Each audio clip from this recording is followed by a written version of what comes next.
this afternoon sitting will allow me to hand you over to this live broadcast brought to you by PBU in partnership with KBC. Good afternoon.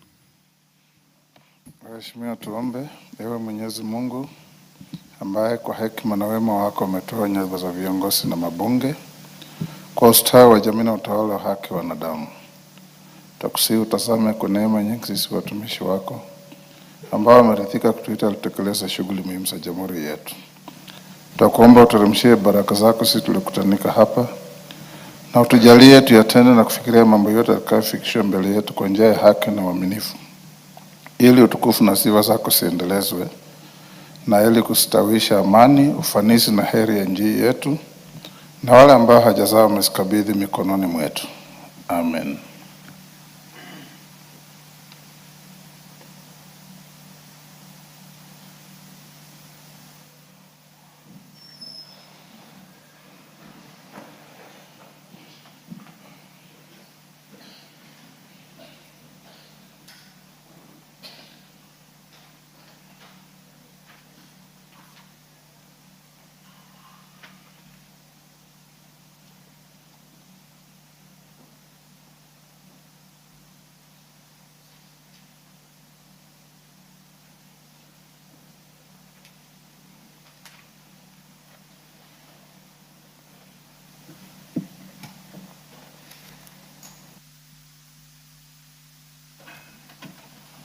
Sergeant, ring the quorum bell.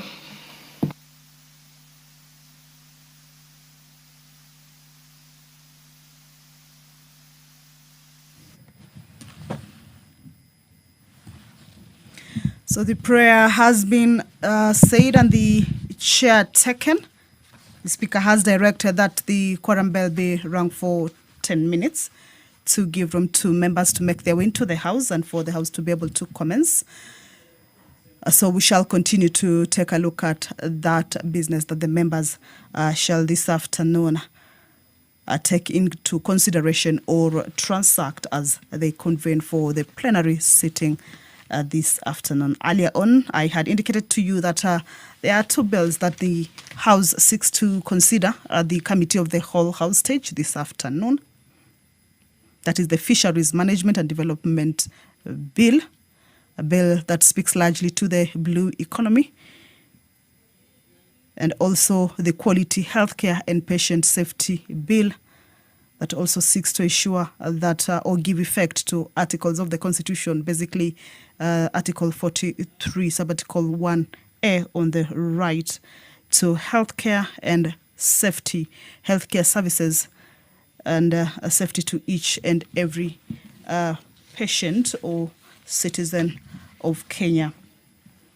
So I was looking at, or we were just highlighting some of the rights under this particular bill that the bill outlines to ensure that the services from the health facility do not violate these rights. And the rights include that to safety and quality care, a right to timely and effective care, rights to safe and accessible health facilities, right to safe processes and practices, a right to care by a qualified health professional.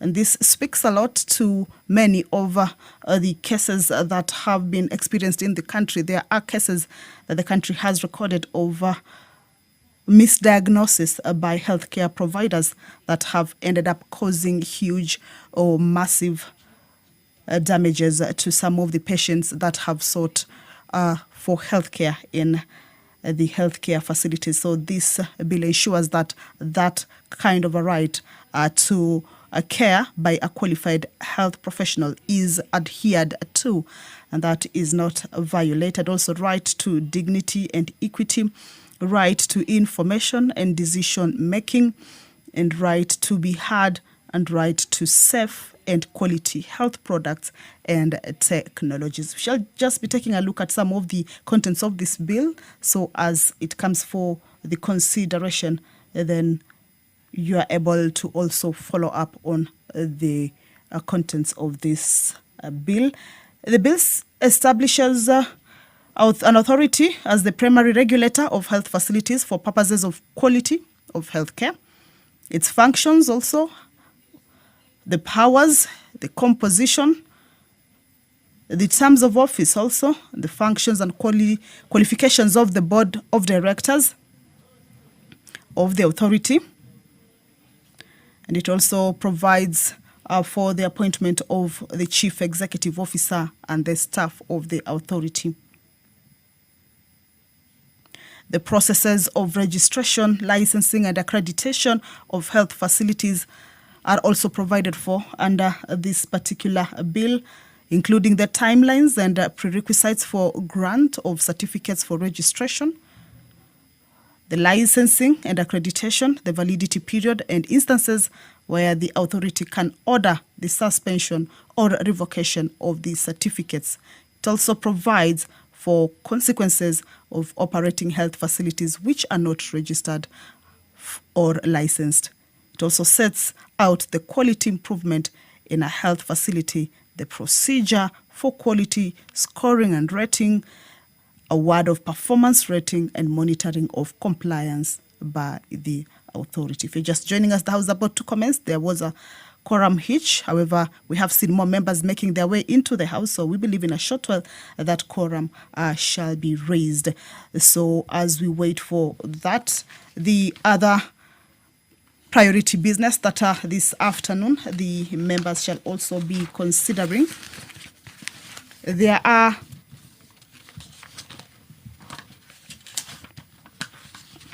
statements that were requested to various relevant committees by various members, and this afternoon there are statements that will be responded to. Those statements include one that was sought by the Honourable Member for West Pokot County, Honourable Raila Kasiwai.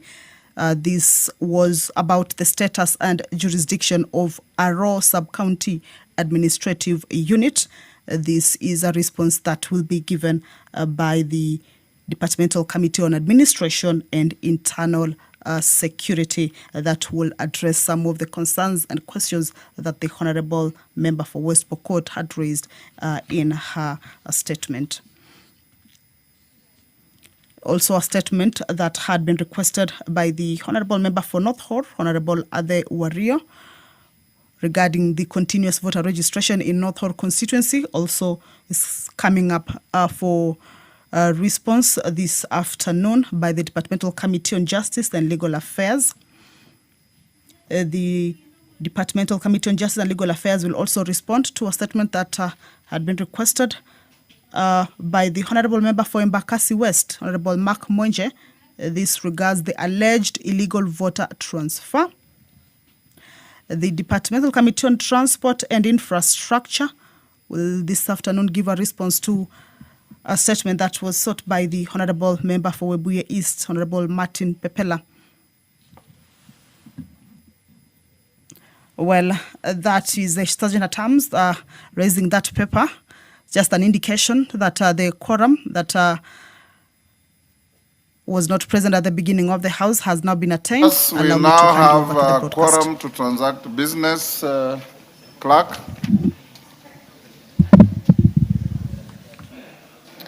Order number 1, administration of oath.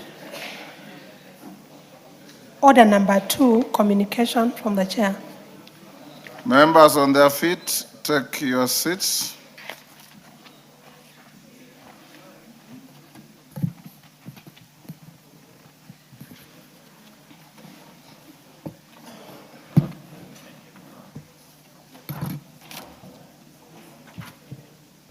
Honourable members, allow me to introduce to you a delegation from the Parliament of the United Kingdom who are seated in the Speaker's Gallery. The delegation, which is drawn from diverse cross-party political spectrum of the UK, comprises the following: Honourable Flu Anderson, MP.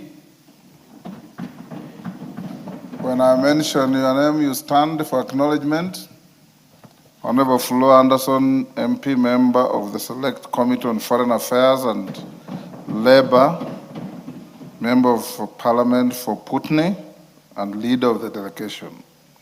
Right Honourable Richard Holden, MP.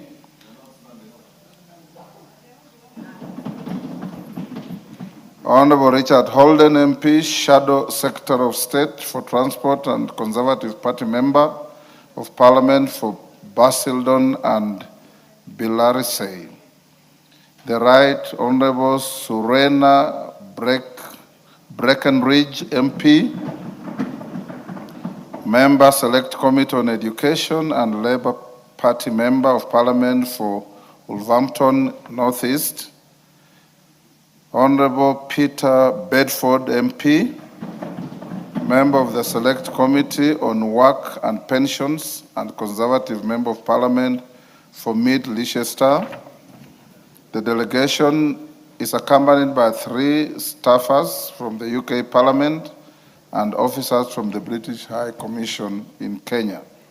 The delegation is visiting the National Assembly to engage with, among others, the Departmental Committee on Defense, Intelligence and Foreign Relations, the Departmental Committee on Administration and Internal Security on areas of mutual interest, including regional security, trade and investment, climate and development cooperation, governance, and strengthening bilateral relations between our 2 nations. Honorable members, on my behalf and on that of the National Assembly, I welcome them to Parliament and wish them fruitful engagements. I also encourage them to serve Kenya's rich culture and tourism diversity. I thank you. Members at the bar, take the nearest seats.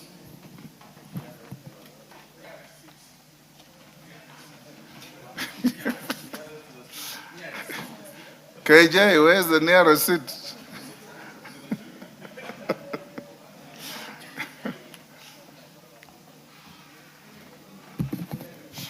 Honorable members, I have another communication on the consideration of the Tea Amendment Bill 2023. Honorable members, I wish to convey that my office is in receipt of a letter dated 13 March 2026 from Dr. John Kennedy Omanga, writing on behalf of tea farmers in the Nyeri County.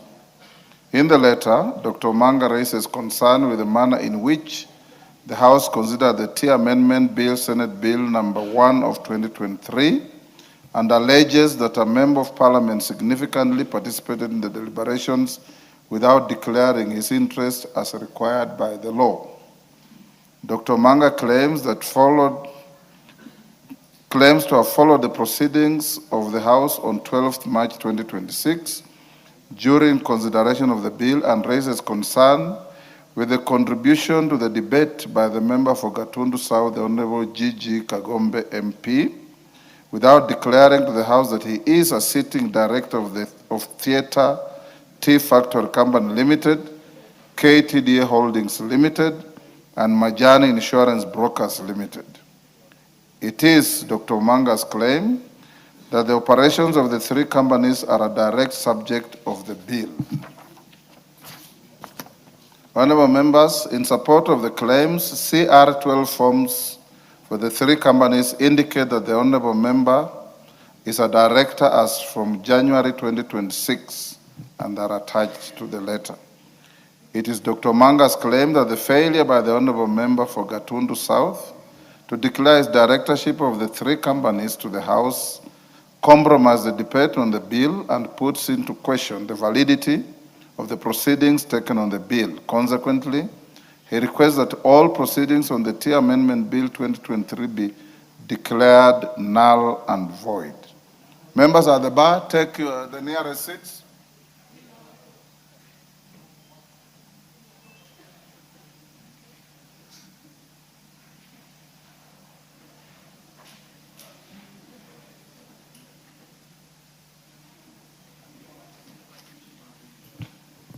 Honorable members, the ethical requirements imposed on members of Parliament with respect to personal interests and the discharge of their mandate are clearly outlined in the Constitution, statute law, and the standing orders.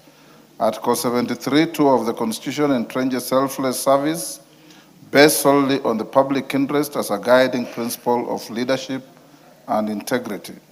The article further provides that selfless service must be demonstrated by honesty in the execution of public duties and the declaration of any personal interest that may conflict with public duties. Additionally, Article 1223 of the Constitution expressly bars a member of parliament from voting on a matter in which he or she has a pecuniary interest. With respect to the statutory framework that actualizes the foregoing provisions of the Constitution, Section 11 of the Conflict of Interest Act 2025 obligates members of Parliament to disclose any direct pecuniary interest in matters before the House, its committees, or in related transactions and communications. Notably, the section provides that disclosure of direct interest does not automatically disentitle a member from participation in proceedings. Subsection 3 empowers the Speaker or the committee chairperson to allow a member to participate in the deliberations after considering the nature, extent, and effect of the disclosed interest. On its part, the fourth schedule to the Parliamentary Powers and Privileges Act, Cap 6, prescribes the code of conduct applicable to members of Parliament. Paragraph 6 of the code, which all members subscribe to upon taking their oath of office, requires members to register and declare any financial and non-financial interests that will either affect or be seen to affect the discharge of their mandate. The paragraph provides, and I quote, members of the House shall, A, register with the relevant speaker all financial and non-financial interests that may reasonably influence their parliamentary actions. B, before contributing to debate in the House or its committees or communicating with state officers or other public servants, declare any relevant interest in the context of parliamentary debate or the matter under discussion. And C, observe any rules agreed of the House in respect of financial support for members or the facilities of the House. 2, a relevant interest is an interest that may be seen by a reasonable member of the public to influence the way in which a member discharges his or her parliamentary duties. Additionally, honorable members, the standing orders adopted by the House expand the scope of the disclosure required to all personal interests. Standing Order 90 provides that personal interest includes proprietary interests, personal relationships, and business relationships. Consequently, the standing orders broaden the ethical obligations on members to include disclosure of both financial and non-financial interests that may reasonably give rise to a perception of bias, influence, or conflict. Honorable members, the provisions I have recited are not new to you. Members are fully aware of the ethical obligations relating to their office, which is a public trust. Indeed, my predecessor, Speaker Justin Muturi, had occasion to address this very matter exhaustively in a communication on declaration of interest issued on Tuesday, 9th May 2019. At the time, the chairperson of the then Departmental Committee on Education and Research had sought guidance on the interpretation of Standing Order 90 on 1, the manner in which members are to declare interest and in what form the declaration should be made. 2, whether a member who declares possible conflict of interest should be allowed to participate fully in the ensuing discussions of the committee. And 3, whether a member who declares a possible conflict of interest should take part in the vetting of a nominee for appointment to a public office. The request for guidance arose out of the deliberations of the then Education and Research Committee with officials from the Kenya National Union of Teachers, KNUT, and the Kenya Union of Post-Primary Education Teachers, KUPPET, at a time when part of members of the committee concurrently served in the governing organs of the two trade unions. Honorable members, while noting that the Constitution, relevant statutes, and the standing orders seek to engender a culture of probity and resolution of any personal interest in favor of the public interest, Speaker Muturi did guide in summary as follows. Standing Order 90 does not preclude members who have procedurally declared their interest in a matter from participating in the debate on the matter in the committee or the House. The only express prohibition to the exercise of a member's constitutional role is with regard to voting on a matter in which The member has a direct pecuniary interest under Article 122 of the Constitution, as qualified by Article 116(3) of the Constitution. 2, any member with interest on a matter under consideration should declare the interest before the commencement of the meeting or at any other time during debate, whenever the particular matter arises, and recuse themselves from the ensuing deliberations as may be directed. 3, Article 1223 of the Constitution does not grant a member the leeway to simply declare interest, proceed to fully participate in the ensuing debate, and only recuse himself or herself during voting. Upon declaration of interest, the chairperson of a committee or the speaker, as the case may be, may require the particular member to recuse himself or herself during debate on the matter, in addition to barring such member from actual voting on the matter in question, whether by voice or any other form of voting. Members at the bar, take the nearest seat.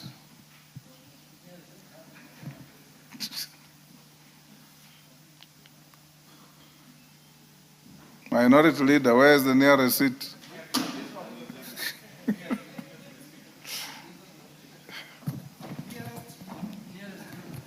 Thank you.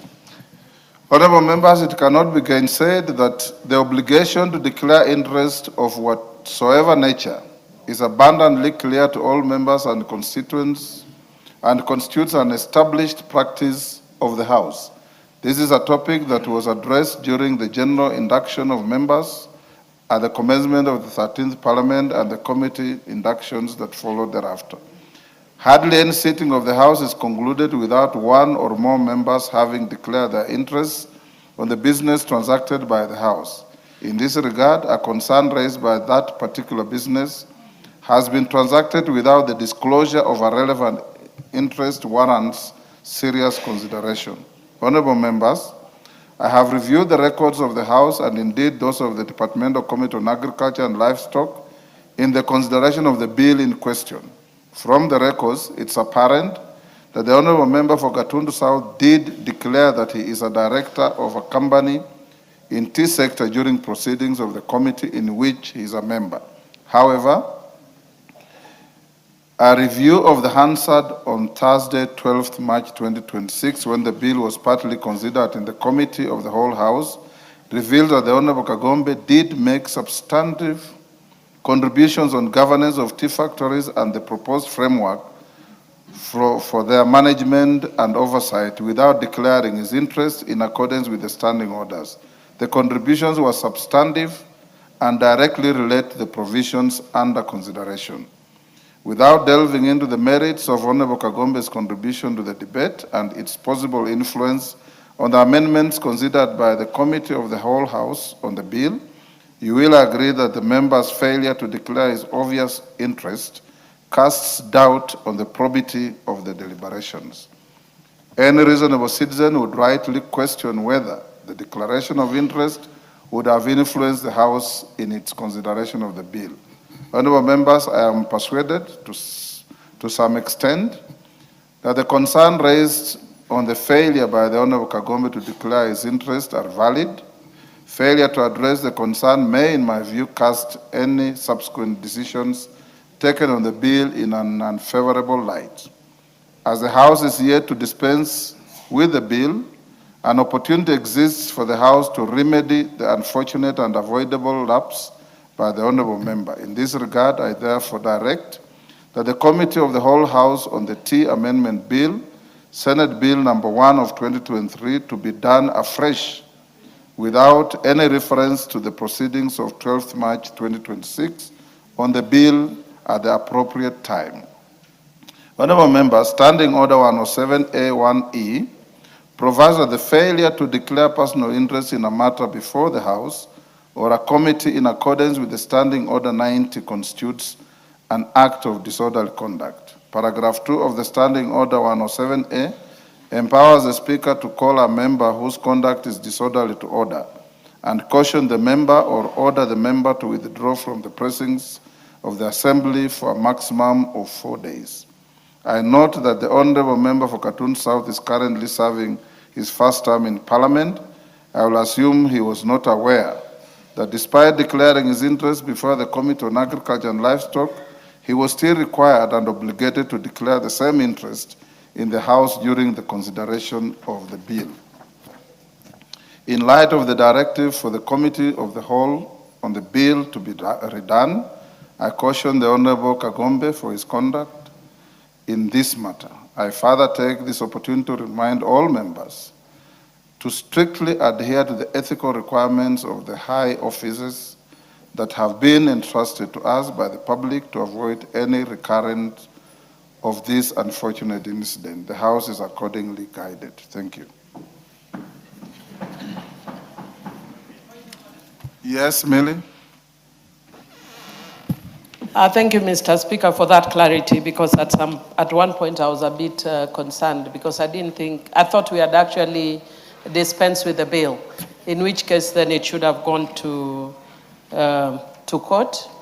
But given that we have not dispensed, I think it's a good thing that it comes back to the floor, yes, for consideration, so that there is no doubt.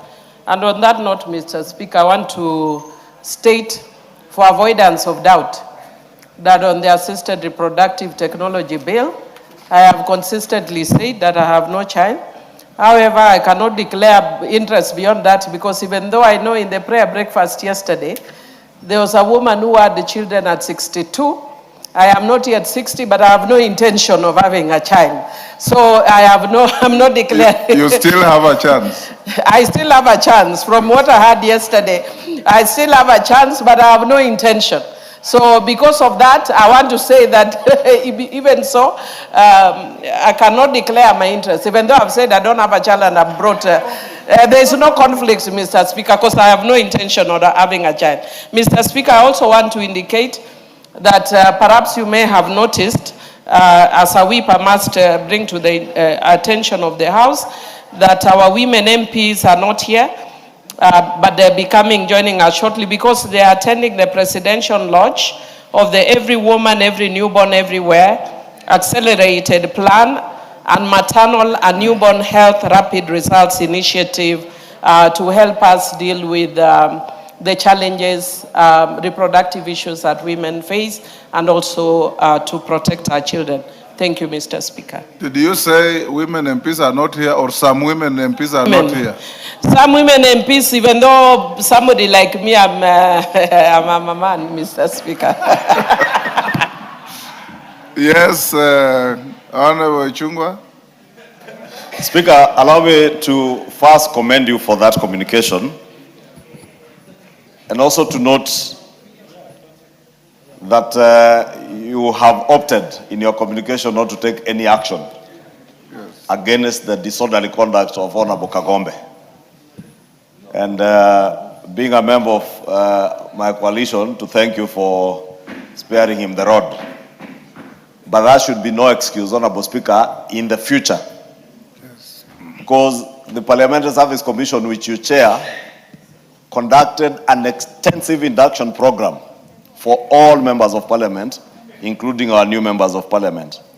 But probably these are some of the things that we take for granted, that you don't find it important to declare interest in a matter, especially in a matter where you have pecuniary interest.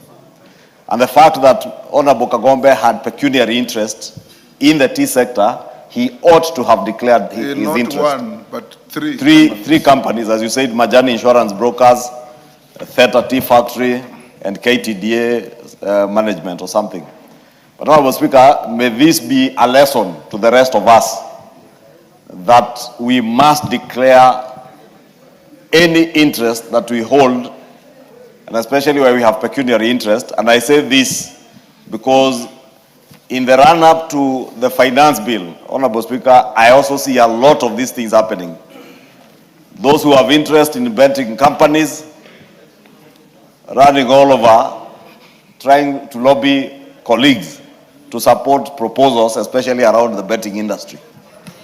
And not just betting industry, even some who are in the manufacturing industry. We have resisted as a House leadership.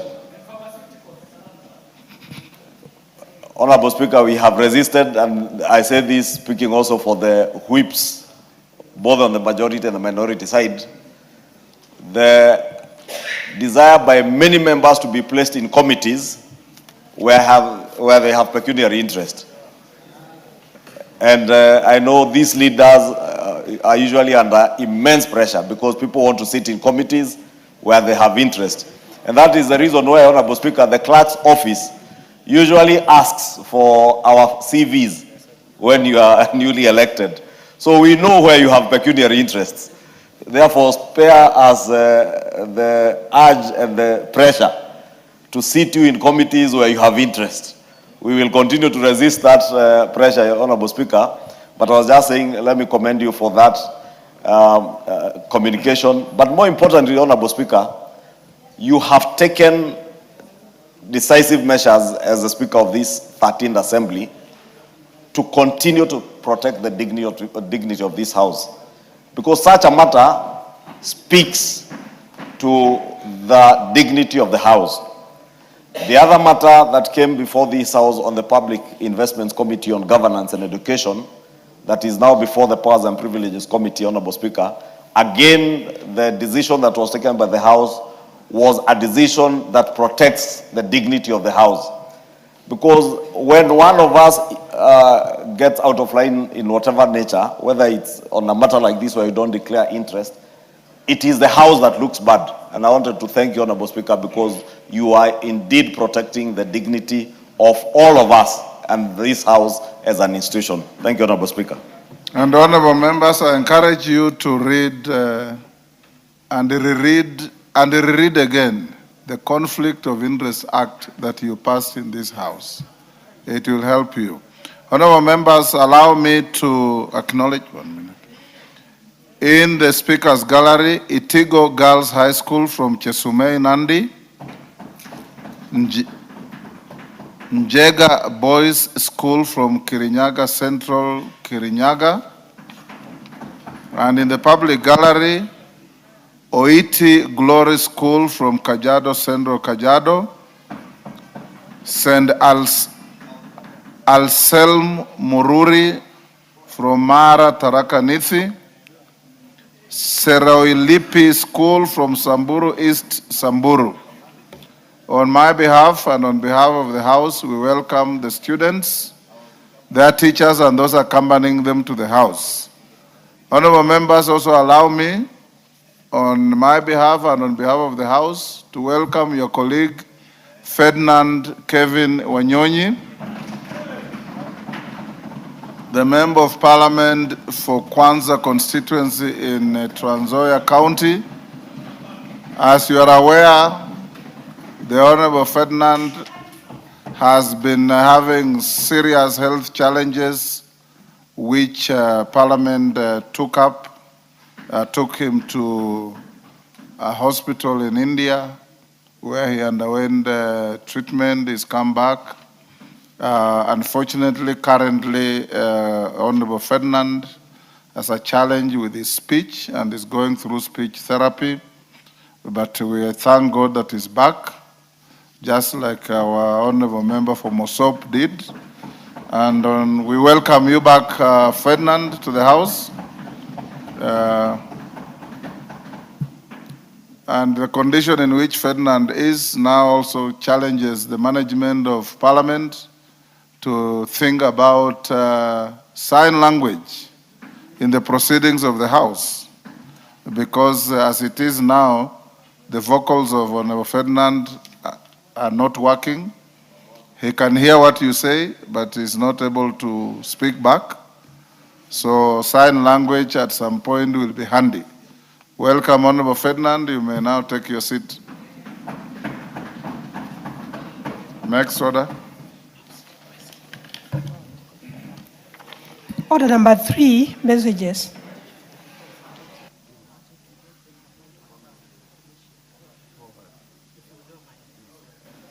Yes, what did you call? Thank you. Members on their feet, take your seats. GK, take the nearest seat. Honorable members, I have a message from the executive that pursuant to the provision of Standing Order 42.4, I wish to report to the House that I have received a message from the Cabinet Secretary for the National Treasury and Economic Planning regarding the nomination of persons for appointment to the National Government Constituencies Development Fund Board. In the message, the Cabinet Secretary conveys that in exercise of powers conferred to him by Section 15(1)(e) of the National Government Constituencies Development Fund Act, Cap 414A, he nominates the following persons for appointment to the National Government Constituencies Development Fund Board. 1, Ms. Komora Yvonne Nzunzu. 2, Ms. Manyanga Yvonne Boyani. 3, Mr. Mutua Fidelis Kiketi. And 4, Mr. Morris Putita Kaaka. The Cabinet Secretary now seeks the approval of the National Assembly as required under Section 15(1)(e) and 4 of the National Government Constituencies Development Fund Act, Cap 414A. Honorable Member, Standing Order 45 provides that, and upon receipt of notification of a nomination for appointment, such nomination shall stand committed to the relevant committee for consideration. In this regard, I hereby refer the message from the Cabinet Secretary, together with the CVs and other testimonials of the nominees, to the National Government Constituencies Development Fund Committee for consideration. The National Government Constituencies Development Fund Act, Cap 414A, does not prescribe the period for the approval of nominees to the board by the National Assembly. However, Section 8 of the Public Appointments Parliamentary Approval Act, Cap 7F, provides that unless otherwise provided in law, a committee to which such nomination is referred shall consider the matter and table a report in the House within 28 days. The committee is therefore required to immediately commence the approval process and notify the nominees and the general public of the time and place for holding the approval hearings, and thereafter table its report to enable the House to consider the matter within the set statutory timelines. You are accordingly guided. I thank you. Yes, Honorable Millie Odhiambo. Thank you, Mr. Speaker. Mr. Speaker, on behalf of, on my own behalf, Mr. Speaker, and on behalf of the people of Suba North, I welcome back Honorable Ferdinand. And indeed, you've raised a very cardinal issue about the issue of communication, especially in Braille. But perhaps it should not just be limited to members who have challenges. Perhaps it's a challenge that the entire parliament should take up, because we do not know when this. I've actually seen situations where members came when they were walking and they left this house when they are disabled, and we've seen Honorable Ferdinand now can't talk. So it's really a challenge for all of us to be able to communicate even with our persons who are, other people who are differently abled. But Mr. Speaker, I just wish to notify the House that unfortunately today we lost so far a record 16 girls in Utumishi Academy. And Mr. Speaker, I wish to request whether the House could observe a moment of silence for our lost girls. It's a very unfortunate incident that has faced us today as a country. And of course, I'm sure we will be talking about it later, about issues of security and safety of our girls, and some of the challenges that we're already noting, and even emergency response. But for now, Mr. Speaker, I just wish for us to, if agreeable, Mr. Speaker, if we could just observe a moment of silence for the girls who have died. Thank you, Mr. Speaker. Thank you, Honorable Millie. Indeed, the tragedy in Gilgil is something that the House takes note. And before I say something, Milemba Omboko. Honorable Speaker, thank you for this chance as we welcome Honorable Wanyonyi back. it opens a space within the labor sector where we have people who actually assist those who may not be having speech or any other forms of abilities to execute their work. We have so many of them in the teaching sector, like the caregivers, who currently are struggling to get a place in proper law so that they can be remunerated. There's a section that is remunerated, yes, but you can now see, Honorable Speaker, that possibly Parliament needs to come up with a proper law to also deal with such a situation which may arise among ourselves so that we have caregivers and assistants and who have to get a law to remunerate them on how they will actually work alongside the member.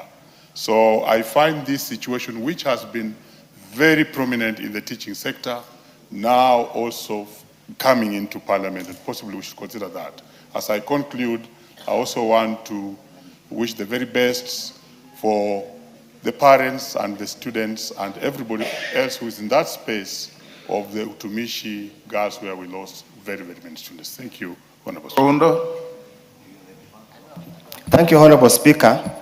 Allow me also on behalf of the people of Funyula to sincerely thank the National Assembly and Parliament in general of Kenya for having spent all the time and fortunes and resources to ensure our colleague Honorable Ferdinand Wanyonyi recovers both whichever way and is able to continue with his activities and life. We as the people of Funyula have got attachment to Honorable Wanyonyi because the spouse comes from Funyula constituency, and we continuously prayed for his quick recovery because we knew any eventuality would have affected us likewise as would have affected people of Kwanza. Secondly, Honorable Speaker, the issue of hearing impairment is becoming a big matter, especially as Honorable Milemba has said, on the issue of learners. Personally, I have about 5 or so cases of boys and girls in both senior school and junior secondary school who have got hearing impairment, and as we were looking for an opportunity to look for Honorable Nyikal, Dr. Nyikal, the chair, to give policy direction on how this can happen. Finally, also want to join the people of Kenya in passing our sincere condolences to the girls who lost their life at Utumishi Girls Academy, Gilgil. When the news filtered in the morning, Honorable Speaker, whatever energy had mustered, whatever courage had mustered to attend National Prayer Day just dissipated and decided to stay in the house and commensurate with the parents and the guardians and the school fraternity. Children should go to school to learn, acquire knowledge. Children should never go to school to die in school. For the fraternity and the parents, on my behalf and the behalf of people of Funyula constituency, tunasema pole sana, pole sana, pole sana. Thank you, Honorable Speaker. Yes, Robert Mbui. Yeah, thank you, Mr. Speaker. I also want to join my colleagues in passing a message of condolence for the families, friends, neighbors, and everyone who has been affected in one way or the other by the tragedy that has befallen our children. Mr. Speaker, I also want to welcome back our colleague, the Honorable Wanyonyi Ferdinand, member for Kwanza, and wish him a quick recovery. My grandfather went through a stroke of that nature, and later on he was able to recover. So it is possible that he could come out of it and be able to speak. Mr. Speaker, when I was injured after the 2017 elections, Honorable Wanyonyi actually is one of the first members of Parliament to come and see me in hospital. And Mr. Speaker, I remember at that period I had an issue because one of my legs was completely broken, so I had to be on crutches for a period of several months. And Mr. Speaker, I did attempt at that time to ask Parliament to support me because, you know, when you're on crutches, even when it comes to serving food in a hotel, you can't be able to hold your crutches and carry a plate. So I asked Parliament to support me and give me someone to assist me for that period. And Mr. Speaker, the answer I got was very interesting from the Parliamentary Service Commission. They asked me to register with there's a commission for disability. And Mr. Speaker, I knew that my problem was not going to be permanent. At that time, we had Honorable David Sankok in the House, and he was calling himself my chairman. But I refused because I knew even though there were benefits that I would get out of the registration, it wouldn't have been a fair thing. So, Mr. Speaker, we may need, as Parliamentary Service Commission, to consider those that go through, disability on a temporary measure. Thank you, Mr. Speaker. Fortunately, Robert, as the chair of PSC, that is in the Human Resource Manual guidelines from SRC and I think the Minister of Labor. Even for Honorable Samal, Honorable Tim Wanyonyi, Honorable Bishop Kosgei, and now Ferdinand, to get support, you have to get a certificate from the organization you have cited. I've had also 2 cases where members have asked to be given support for being disabled, and when we have sent them for checkup as required by the law, the doctors have declared them not being not disabled. So it also helps. And if you are a decent person like I know you are, when you recover fully and you throw away your crutches, you return the certificate and inform the House accordingly. Yes, Murugara? Thank you. Thank you very much, Honorable Speaker. Honorable Speaker, I just want to thank you personally because of what you did to Honorable Ferdinand Wanyonyi. Not once, not twice, I must have seen you in India, going to visit him to confirm his health status and well-being and to ensure that he gets the best of treatment in that particular hospital. Mr. Speaker, I think that is best of servant leadership, that as you serve these people, you really have to go down and ensure that they are taken care of. And I associate myself with the sentiments expressed that Honorable Wanyonyi has now lost his voice and he needs special care and attention as we move about the business of the House. Everybody knows Honorable Wanyonyi was one of the best debaters in this House, contributors to motions, and therefore he needs to be enabled so that he can continue doing what he does best. Secondly, I also join the rest of the country in mourning those young angels of Utumishi Girls Secondary School who lost their lives.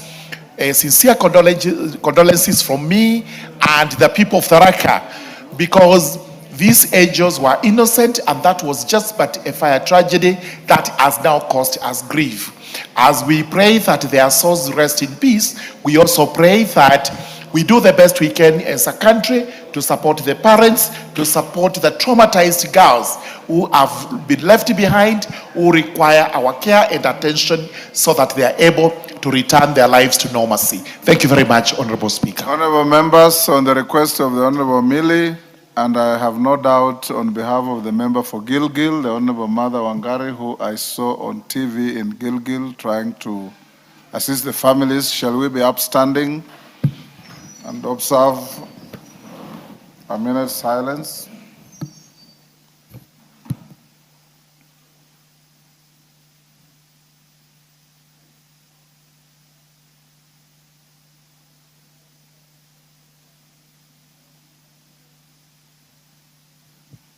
May the souls of those little angels rest in eternal peace, and may those who are injured have quick recovery. Thank you. Next order.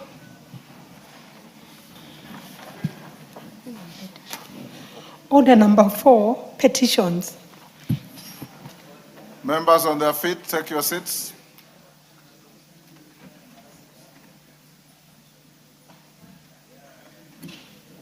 Honorable members, I've got 2 petitions to convey. The first one is regarding determination of Kipkabu's public forest land claim. Honorable members, Article 119 of the Constitution accords any person the right to petition Parliament to consider any matters within its authority. Further, Standing Order 2252B requires the Speaker to report to the House any petition other than those presented by a member. In this regard, honorable members, I wish to report to the House that my office has received a petition from the Principal Secretary, Minister of Environment, Climate Change and Forestry, regarding the regularization of various public forest claims. Honorable members, the petitioner states that the Minister of Environment, Climate Change and Forestry received a presidential directive by reference number OP-CAB 26/1/3A/volume 11/7, dated 17th July 2025, on processing and issuance of title deeds for the settled residents of Kipkabus Forest, Elgeyo Marakwet County. Further, the petition states that the Cabinet had sanctioned the petition by letter reference CAB 1581 Rev dated 22nd November 2016, and the Kenya Forest Service Board reference KFS Board 5/2025-447 dated 22nd January 2025. The petition avers that the Kipkabus Forest covers 10,420.1 hectares, which includes Kipkabus Forest land measuring 6,503.6 hectares, gazetted by legal notice number 57 of 1941, and divided into 5 blocks, namely Kipkabus measuring 2,733.2 hectares, Tingwa measuring 914.6 hectares, Tumeyo measuring 581.5 hectares, Kapchorwa measuring 287.3 hectares, and Metikei measuring 1,987.0 hectares. East African Tanning Extract Company measuring 3,916.6 hectares, gazetted by legal notice number 2378 of 2nd September 1977, as an addition to Kipkabus Forest. The petitioner contends that the forest areas have diminished through non-formalized acquisitions, exchanges, and encroachments, hence the need to institute the regularization of settled areas through due process of the law to save the forest from degradation. Honorable members, the petitioner further states that in view of the long-standing settlement and historical government-sanctioned resettlement, the ministry is petitioning the National Assembly to approve the degazettement of the occupied portions of Kipkabus Forest to allow for survey, adjudication, and issuance of title deeds to bona fide residents while preserving the remaining forest for conservation. Honorable members, the petitioner concludes by praying that the National Assembly urgently approves the variation of the boundaries of the public forest comprised of Kipkabus Forest of approximately 4,112.2 hectares, and B, Parliament considers the petition and issues appropriate resolutions in accordance with Article 119 of the Constitution and Section 34 of the Forest Conservation and Management Act, Cap 385. Honorable members, having confirmed that the issues raised in this petition fall squarely within the jurisdiction of this House, and that they are not before any court or constitutional body, I hereby commit the petition to the Departmental Committee on Environment, Forestry, and Mining. The committee is to expeditiously consider the petition and report to the House in accordance with the Petitions to Parliament Act, Procedure Act, Cap 7E, Section 34 of the Forest Conservation and Management Act 2016, Cap 385, and Standing Order 2272. I thank you. The next one, honorable members, is regarding freedom of succession law. Reform of succession law and administration of estates in Kenya. Honorable members, Article 119 of the Constitution accords any person the right to petition Parliament to consider any matter within its authority. Further, Standing Order 2252B requires the Speaker to report to the House any petition other than that presented by a member. In this regard, I wish to report to the House that my office has received a petition from the former governor for Taita Taveta County, Engineer John Murutu, ID number 48-62, and 22 others regarding reform of succession law and administration of estates in Kenya. Honorable members, the petitioner states that a substantial proportion of productive assets in Kenya, particularly land, remain registered in the names of deceased persons due to delayed succession processes. And in many instances, the process is not completed for periods ranging from between 20 and 40 years after the passing on of persons holding the assets.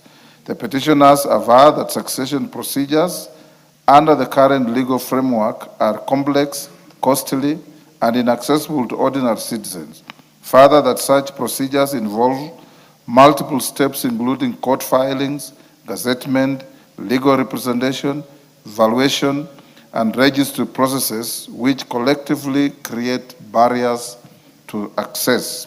Honorable members, the petitioners are concerned that the delayed succession constrains economic growth as it hinders the use of assets as collateral, transfer efficiency, and investor confidence. This has led to limited access to credit, reduced agricultural productivity, increased disputes, pressure on the judiciary, and inefficiencies in asset markets. Honorable members, the petitioners submit that although succession is fundamentally a legal and administrative matter governed by the law of Succession Act Cap 160, the current legal and administrative framework does not adequately facilitate accessible, affordable, and timely succession procedures. Honorable members, the petitioners state that the international experience demonstrates that simplified procedures, administrative settlement mechanisms, decentralized probate services, and digitization can significantly improve outcomes while safeguarding beneficiaries. The petitioners therefore pray that the National Assembly, through the Public Petitions Committee, initiates a review and amendment of the Law of Succession Act Cap 160 to provide for simplified succession procedures for small estates, administrative settlement of uncontested estates, as well as expanded and decentralized probate services across the country. 2, calls for review and rationalization of costs associated with succession processes, promotion of digitization, and integration of succession, civil registration, and land administration systems, and strengthening of mediation and alternative dispute resolution mechanisms in succession matters. And 3, takes any other legislative and administrative measures necessary to facilitate timely, accessible, and equitable succession processes in Kenya. Honorable members, having determined that the matters raised by the petitioners are well within the authority of the House, I hereby commit the petition to the Public Petitions Committee for consideration pursuant to Standing Order 208A. The committee is required to consider the petition and report its findings to the House and the petitioners in according with the Standing Order 2272. I thank you.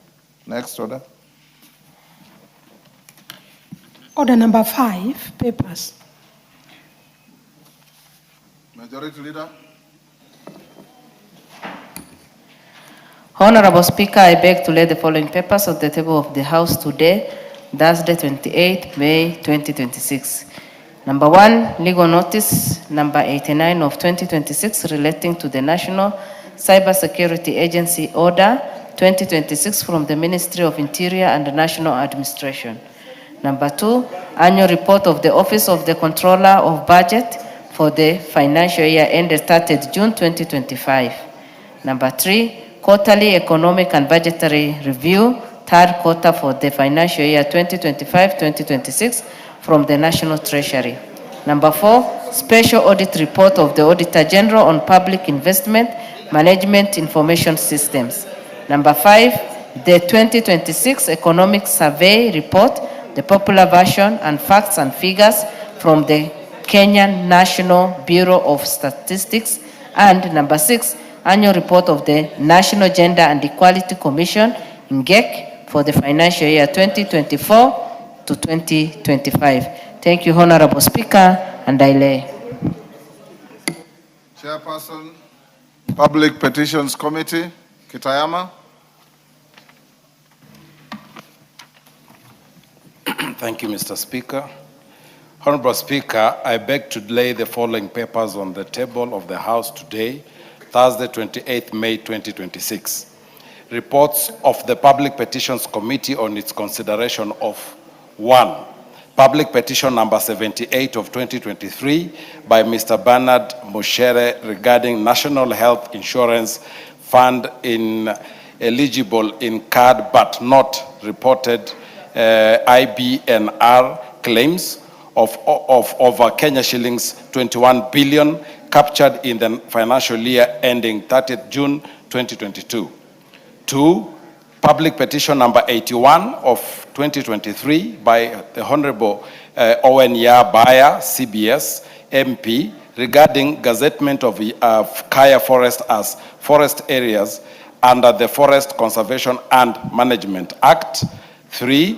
Public petition number 9 of 2024 by the Honorable Mark Mwenje, CBS, MP, regarding ownership dispute of land parcel number LR number 209-11-970 Dandora/Moulem, Nairobi.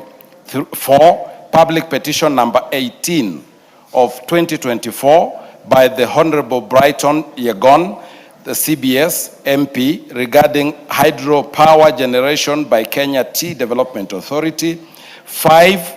Public petition number 3 of 2025 by the Honorable John Bwire MP regarding alleged illegal acquisition of trust land LR number 249 of 1963 by the government in Taita Taveta County. 6. Public petition number 13 of 2025 by the Honorable Sarah Korere, CBS, MP, regarding revocation of the gazettement of Mukongodo Forest Reserve as a public forest.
On the 11th February 2026, and pursuant to the provision of Standing Order 28-4 on calendar of the Assembly, this House resolves to alter its calendar as follows. 1. Commence the short recess of the second part of the 5th session on Friday, 3rd July 2026 until Monday, 27th July 2026. 2. Resume regular sittings of the second part of the 5th session on Tuesday, 28th July 2026 until Thursday, 27th August 2026. 3. Commence the long recess of the second part of the 5th session on Friday, 28th August 2026.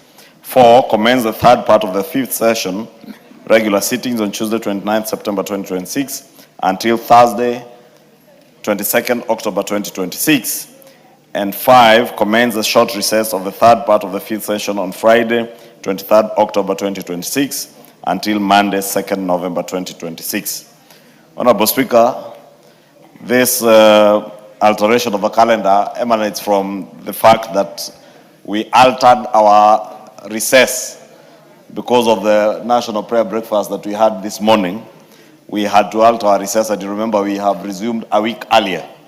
So in order to balance off the weeks, you remember, members, you recall that we usually do about 5 weeks, we take a break of about 2 weeks or 3 weeks, then resume for another session of about 5 weeks.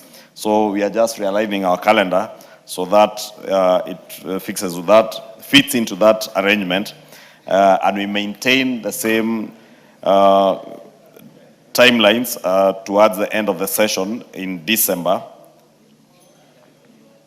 In December, Honorable Speaker, early December, the first week of December, when we take the long recess, and also considering that next year we'll have to resume a bit earlier, at least 2 weeks earlier, because of the elections of later that year. With that, Honorable Speaker, I beg to move and request the Honorable Junet Mohammed, the Leader of Minority, to second. Junet. Mr. Speaker, I second. Thank you. Take your seats. Mule, take your seat. Naomi Wako, take this nearest seat. Honorable members, I propose the question at order number 8, which is that notwithstanding the resolution of the House of 11th February 2026, and pursuant the provisions of Standing Order 28-4, calendar of the Assembly, this House resolves to alter its calendar so as to 1. Commence the short recess of the second part of the 5th session on Friday, 3rd July 2026 until Monday, 27th July 2026. 2. Resume regular sittings of the second part of the 5th session on Tuesday, 28th July 2026 until Thursday, 27th August 2026. 3. Commence the long recess of the second part of the 5th session on Friday, 28th August 2026. 4. Commence the third part of the 5th session, regular sittings, on Tuesday, 29th September 2026 until Thursday, 22nd October 2026. And 5. Commence the short recess of the third part of the 5th session on Friday, 23rd October 2026 until Monday, 2nd November 2026. I put the question, and I confirm that this matter has been approved through the House Business Committee. Honorable members, I now put the question at order number 8, which is that notwithstanding the resolution of the House of 11th February 2026, and pursuant the provision of Standing Order 28-4, calendar of the Assembly, this House resolves to alter its calendar so as to 1. Commence the short recess of the second part of the 5th session on Friday, 3rd July 2026 until Monday, 27th July 2026. 2. Resume regular sittings of the second part of the 5th session on Tuesday, 28th July 2026 until Thursday, 27th August 2026. 3. Commence the long recess of the second part of the 5th session on Friday, 28th August 2026. 4. Commence the third part of the 5th session regular sittings on Tuesday, 29th September 2026 until Thursday, 22nd October 2026. And 5, commence the short recess of the third part of the 5th session on Friday, 23rd October 2026 until Monday, 2nd November 2026. As members of that opinion say aye. Aye. Will those of the contrary opinion say nay? The ayes have it. Next order. Order number 9, motion, reconstitution of specified committees. Majority Leader, Chairperson, Committee on Selection. Thank you, Honorable Speaker. Honorable Speaker, I beg to move that notwithstanding the resolutions of the House on Wednesday, 5th March 2025, Thursday, 6th March 2025, Tuesday, 29th July 2025, and Tuesday, 24th February 2026, appointing members to various committees and pursuant to the provisions of Standing Order 175, this House resolves to A, reconstitute the Public Investments Committee on Governance and Education as follows: the Honorable Ongondo Boyd Were MP, 2 Honorable Karido Kili Daniel MP, 3 Honorable Bonaya Mumina Golo MP, 4 Honorable Mwenje Mark Samuel CBS MP, the Honorable Wamashukuru James Gidua Kamau CBS MP, the Honorable Engineer Zambia Kidua Thaddeus MP, 7 the Honorable Bisao Morris Kakai MP, the Honorable Idhinji Shadrack Mwiti MP, the Honorable Chiforomodo Mangale Munga MP, the Honorable Alpha Ondieki Miruka CBS MP, the Honorable Sigei Francis Kipyagon Arab MP, the Honorable Tubi Mohammed Tubi MP, the Honorable Tongei Rebecca Nonaishi MP, the Honorable Kirima Moses Ngushine MP, the Honorable Oyugi Dick Maungu MP, and B, approve the appointment of the following members to the respective committees as specified hereunder. Other select committees on the Constitutional Implementation Oversight Committee, the Honorable Mwangi Teresia Wanjiru MP to replace the Honorable Mukunji John Gitonga MP, and 2, the Honorable Keter David Kipsang MP to replace the Honorable Kitur Bernard Kibor MP. B, on Committee on National Cohesion and Equal Opportunity, the Honorable Amboka Jack Wanami, CBS MP to replace the Honorable Oyugi Dick Maungu MP. C, Committee on Members' Services and Facilities, the Honorable Mukunji John Gitonga MP to replace the Honorable Teresia Wanjiru MP. On Financial Audit and Money-Related Committees, D, Special Funds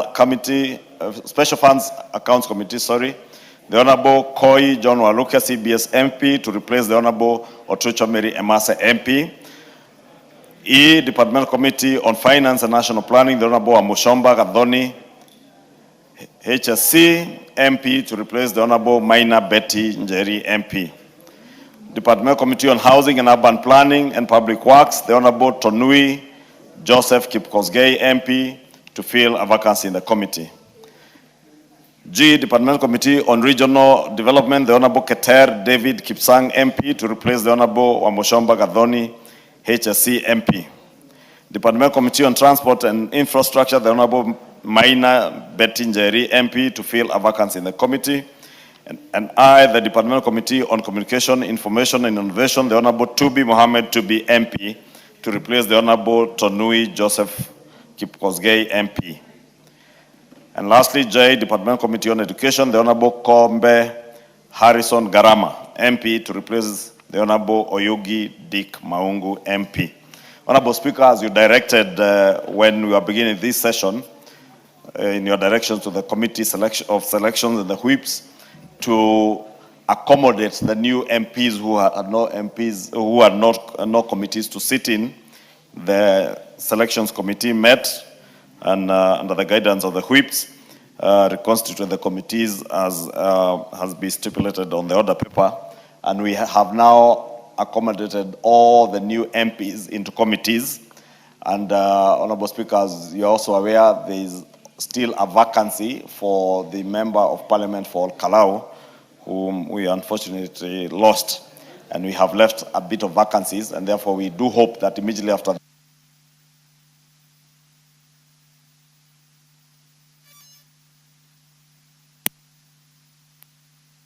changes that may emanate from that by-election as we accommodate that new member. There are a bit of realignments of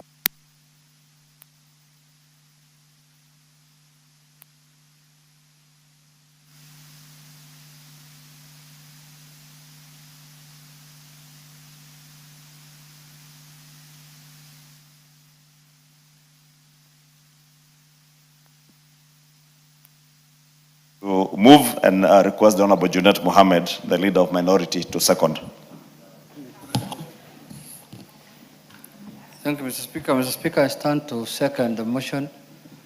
These changes of the committees, Mr. Speaker, were majorly occasioned by the new member, the two new members who joined us in the recent by-elections, the member of parliament from Imorwa Dikir and the other member of parliament from Isiolo North.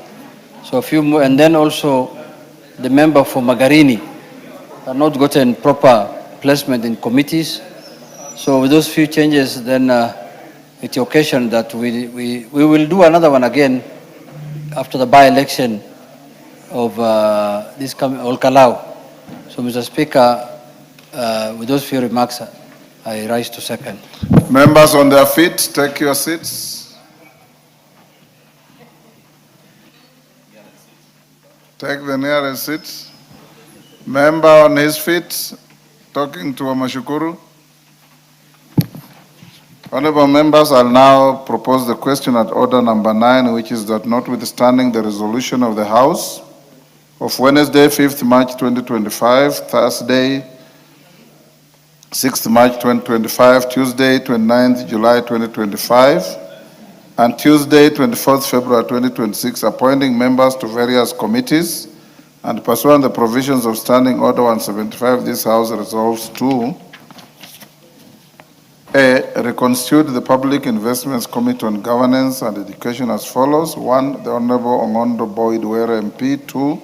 The Honorable Karido Kili Daniel MP. 3. The Honorable Bonaya Mumina Golo MP. 4. The Honorable Mwenje Mark Samuel CBS MP. 5. The Honorable Wamashukuru James Gidua Kamau CBS MP.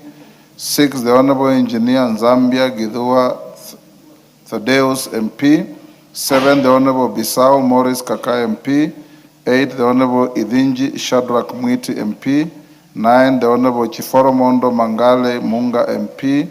10. The Honorable Alpha Ondieki Miruka CBS MP. 11. The Honorable Sigei Francis Kipyegon Arab MP. 12. The Honorable Tubi Mohammed Tubi MP. 13. The Honorable Tonkei Rebecca Nunaishi MP. 14. The Honorable Kirima Moses Ngushine MP. 15. The Honorable Oyugi Dick Maungu MP. Approve the appointment of the following members to the respective committees as specified hereunder. Other select committees. A. Constitution Implementation Oversight Committee. 1. The Honorable Mwangi Teresia Wairime MP to replace the Honorable Mukunji John Gitonga MP. 2.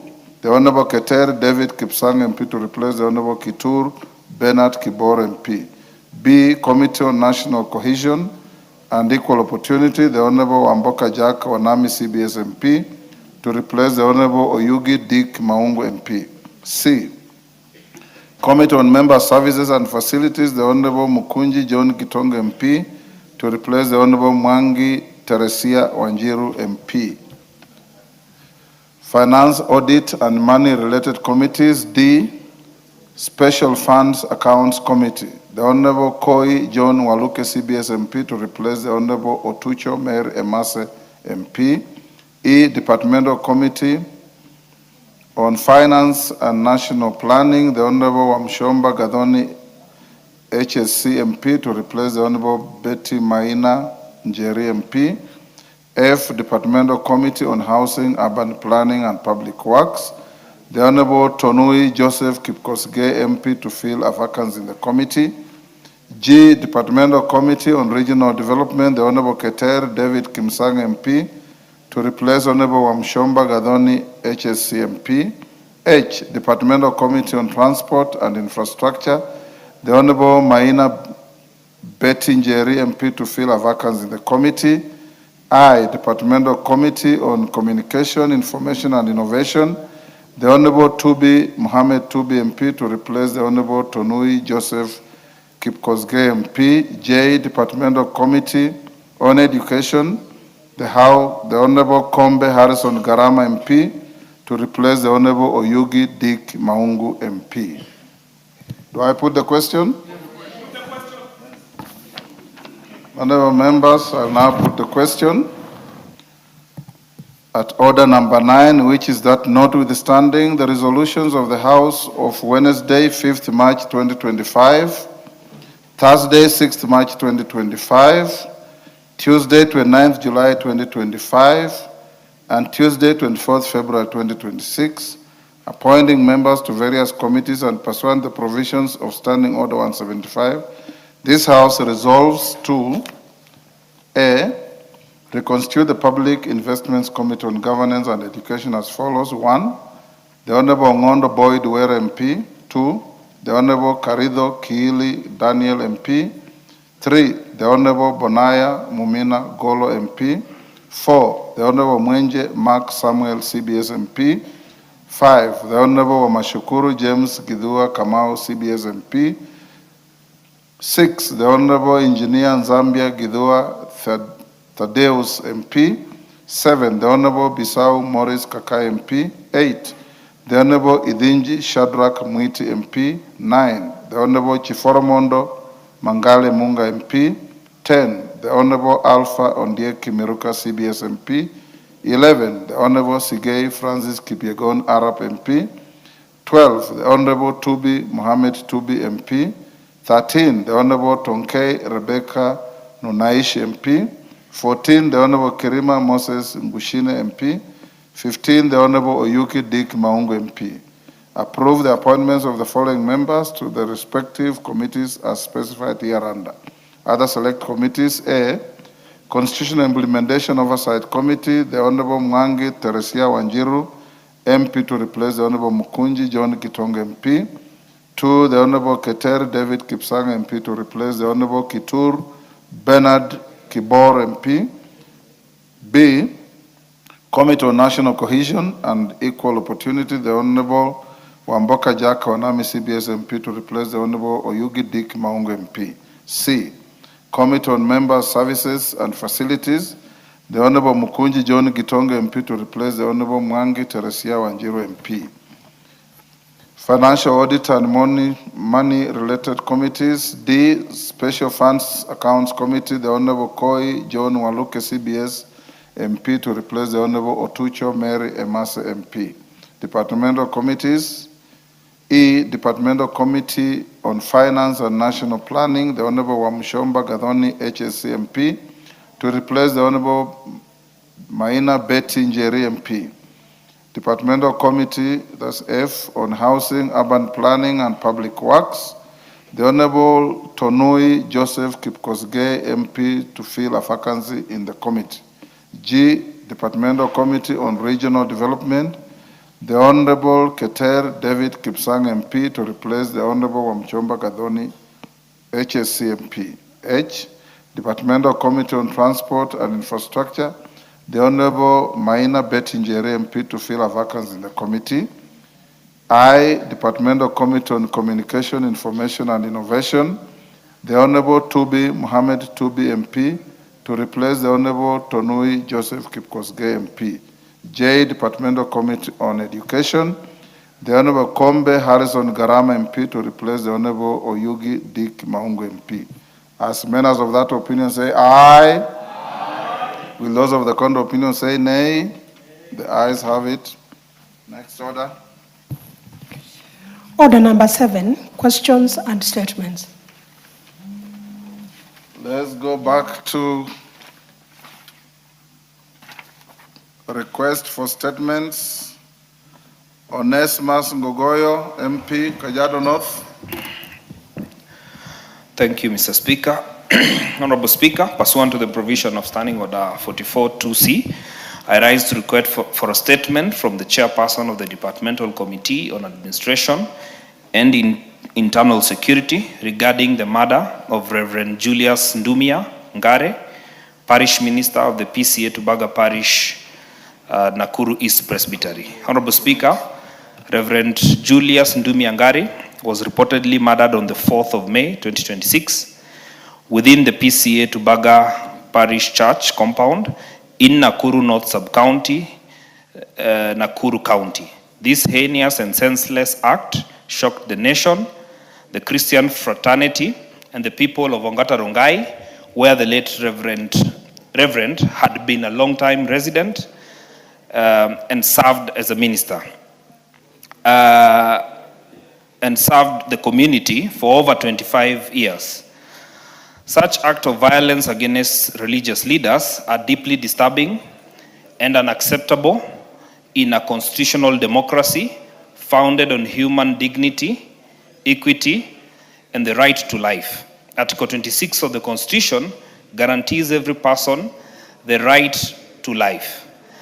Article 32 protects the freedom of conscience, religion, belief, opinion, and opinion. The killing of a clergyman in the line of duty not only violates these constitutional protections, but also creates fear and insecurity among religious leaders who continue to serve communities across the country. Many members and clergy now feel unsafe and vulnerable while carrying out their pastoral responsibility. Honorable Speaker, it is against this background that I seek a statement from the chairperson of the Departmental Committee on Administration and Internal Security on the following. 1, the circumstances surrounding the murder of Reverend Julius Ndumi Angare and an update of the status of the investigation into the matter. 2, the progress made in identifying, apprehending, and prosecuting the individuals responsible for the heinous act. 3, the measures put in place by the ministry to guarantee the safety, security of clergy and other religious leaders, particularly those serving in isolated and vulnerable areas. And 4, the support being accorded to the bereaved family, the church, congregation, and the wider community affected by the tragic incident. I thank you, Mr. Speaker. Honorable Ngogoyo, in security. Raso, how soon can you bring a response? We'll respond in 2 weeks, Honorable. 2 weeks, so be it. Before I call Leah Sankaire, allow me to acknowledge honorable members, the following in the Speaker's Gallery: PCA Kambala School from Molo, Nakuru. When you are called out, if you are in the gallery, you stand up to be acknowledged. PCA Kambala School, Molo. Thank you. Apostolic Carmel School from Makadara, Nairobi. Thank you. In the public gallery, we have St. Teresa's Kutus Girls from Mwea, Kirinyaga. Jenongaiseri School from Kajiado, Central Kajiado. Ngetimoi Girls School from Baringo, Central Baringo. Pwani University from Kilifi, North Kilifi. On my behalf and on behalf of the House, we welcome the students, their teachers, and those accompanying them to the House of Parliament. Thank you. Next, Leah Sankaire. Leah Sankaire, question deferred. Next, Joyce Kamene, member for Machakos County. Thank you, Mr. Speaker. I request for a statement regarding payment of salaries and dues to the former employees of East Africa Portland Cement Company.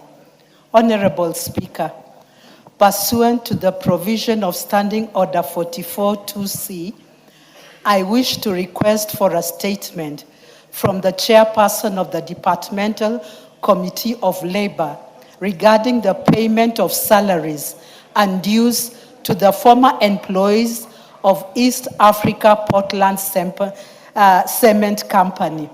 Honorable Speaker, East African Portland Cement Company Limited is a limited liability company whose core business is production of cement under the brand name of Blue Triangle. The company had entered into a collective bargaining agreement, CBA, dated 19th December 2014 for the period 2012 to 2015 with the unionizable employees through the Kenya Commercial and Allied Workers Union. However, the company failed to effect general wage increase to some unionizable employees as per the CBA, resulting a case between Kenya Commercial and Allied Workers Union versus East Africa Portland Cement Company Limited. Case number 2119 of 2014. Honorable Speaker, the court ruled that East Africa Portland Company was required to pay salary and allowance arrears to its contract employees. Having found that they were wrongfully excluded from the benefits of the CBA that covered permanent staff. Despite this judgment, the affected former employees have for several years been unable to secure reinforcement for a degree for payment for the outstanding arrears of Kenya shillings 1.3 billion. The affected employees are apprehensive that the recent takeover of the East Africa Portland Cement Company by Kalahari Cement following its 27% stake held by National Social Security Fund will potentially jeopardize their payment. Honorable Speaker, it is against this background a request for a statement from the chairperson of the Departmental Committee of Labor on the following. A report on the measures put in place to ensure payments for former employees of East Africa Portland Company, considering that Kalahari Cement has taken formal control of the company.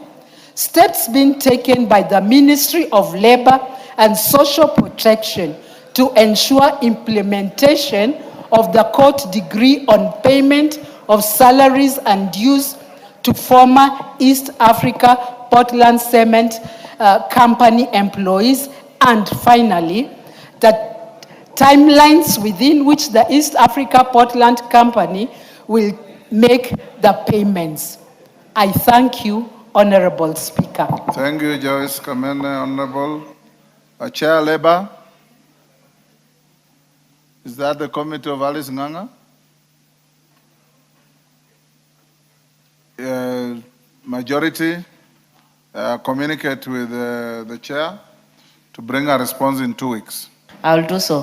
Thank you, Thank Honorable you. Speaker. Adewario MP North Hor.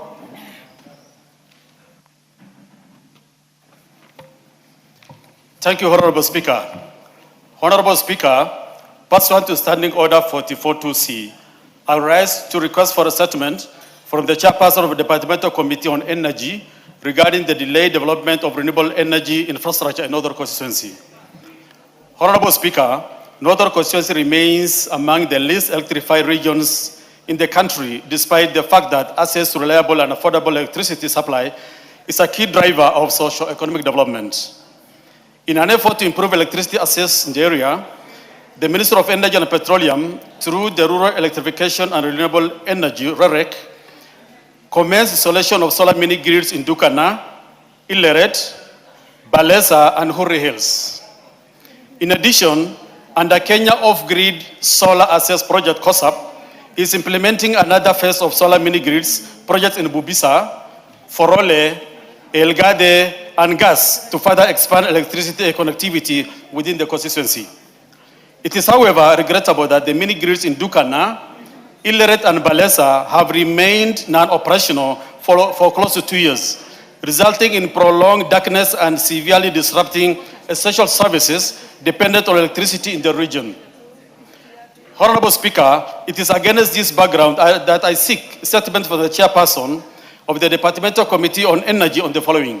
1, a report on the rationale for continued investment in the solar mini-grids in Bubisa, Forole, Elgade, Gas, while the existing mini-grids in Dukana, Ileret, and Balesa remain non-operational. And when Dukana, Ileret, and Balesa will have reliable and uninterrupted power supply. Secondly, clarification on the reasons for the non-connectivity of Northor to the Lake Turkana wind power project, despite the proximity of the constituency to the project.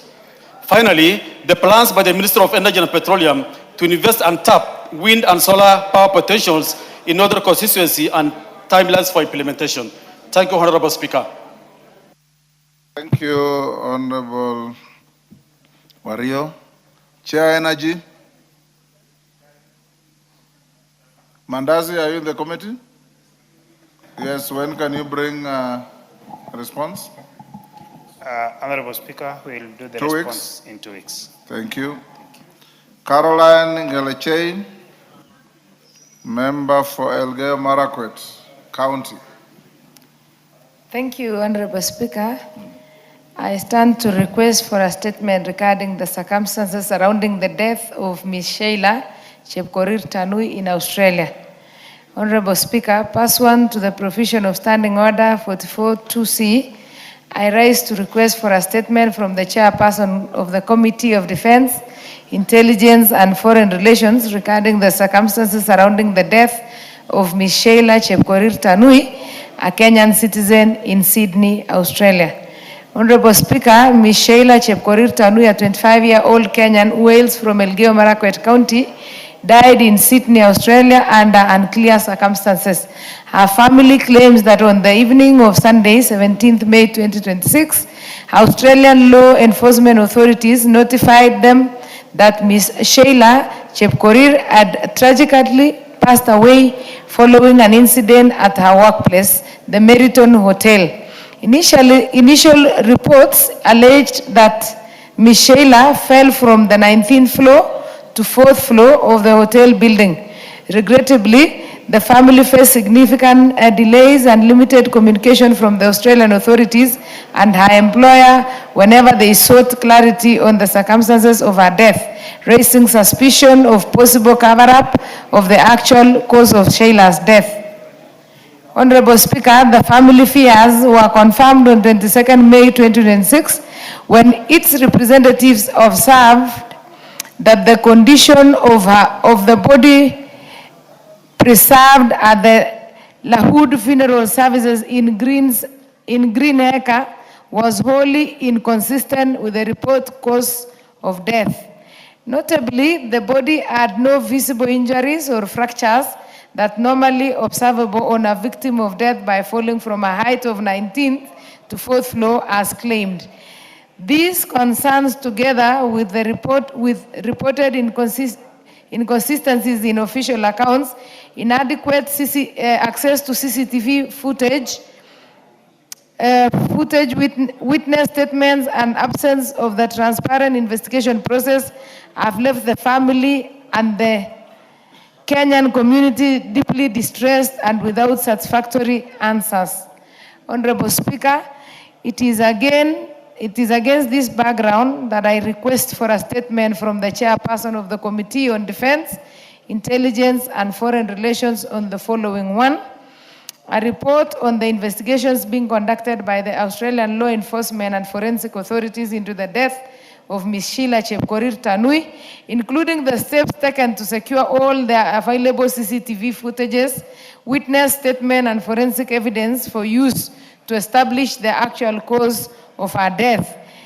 2, the measures being taken by the government of Kenya to engage Australian authorities to ensure a thorough and transparent investigation into the circumstances surrounding the death of Ms. Sheila Chepkorir and to guarantee the family full access to all relevant findings and evidence. And 3, the support and consular assistance being extended to the family by the Kenya High Commission in Australia, including measures to facilitate the dignified repatriation of Ms. Tanui's body remains and provision of the appropriate support to the family. I thank you, Honorable Speaker. Thank you, Caroline Ngelechei. Chair, Defense, Intelligence and Foreign Relations. Any member? Timothy? Can you bring a response? Honorable Speaker, with your permission, if I can ride on that statement. Okay, go ahead. Thank you, Honorable Speaker. But are you a member of the committee as well? No, no, Chair. No. Okay, go ahead. Honorable Speaker, this is a sad incident.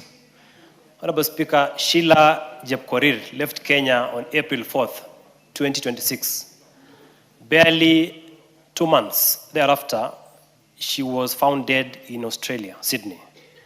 Honorable Speaker, this is a young lady who was carrying the dreams and the aspirations of the family.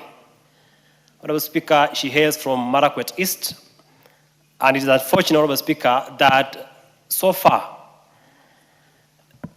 there has been no major truce on the death of Sheila. Honorable Speaker, I call upon the Committee of Defense and the Kenyan High Commission to do thorough investigations and appraise the family on the cause of the death. Honorable Speaker, as the government, including this House, Honorable Speaker, we have an obligation to protect the lives of our young people, and I have no doubt that the Committee on Defense will take this matter seriously and give a report, Honorable Speaker, preferably before 1 week, so that the family can bring this matter to closure. Thank you, Honorable Speaker. Chair, Defense and Foreign Relations, how soon can you bring a response? It's about a death of a young Kenyan lady in Australia. 2 weeks, Honorable Speaker. 2 weeks, okay. Again, my apologies because we had the delegation from the House of Commons. Yes. So we were. Thank you. Thank you. Responses? Member for Pokot, Israel Kasiwai in the chamber? Yes. Raso, are you ready with this? The first one on responses, status and jurisdiction of Aro Sub-County Administrative Unit. Thank you very much, Honorable Speaker. Honorable Speaker, this is a statement regarding boundary dispute between Turkana and West Pokot counties. Honorable Speaker, Honorable Raila Kasiwai has requested to be informed. 1, clarification on the official recognized boundary between Turkana and West Pokot. Measures being taken by the ministry to ensure seamless coordination in matters of security. Steps being taken to safeguard land rights, prevent boundary-related conflict. Honorable Speaker,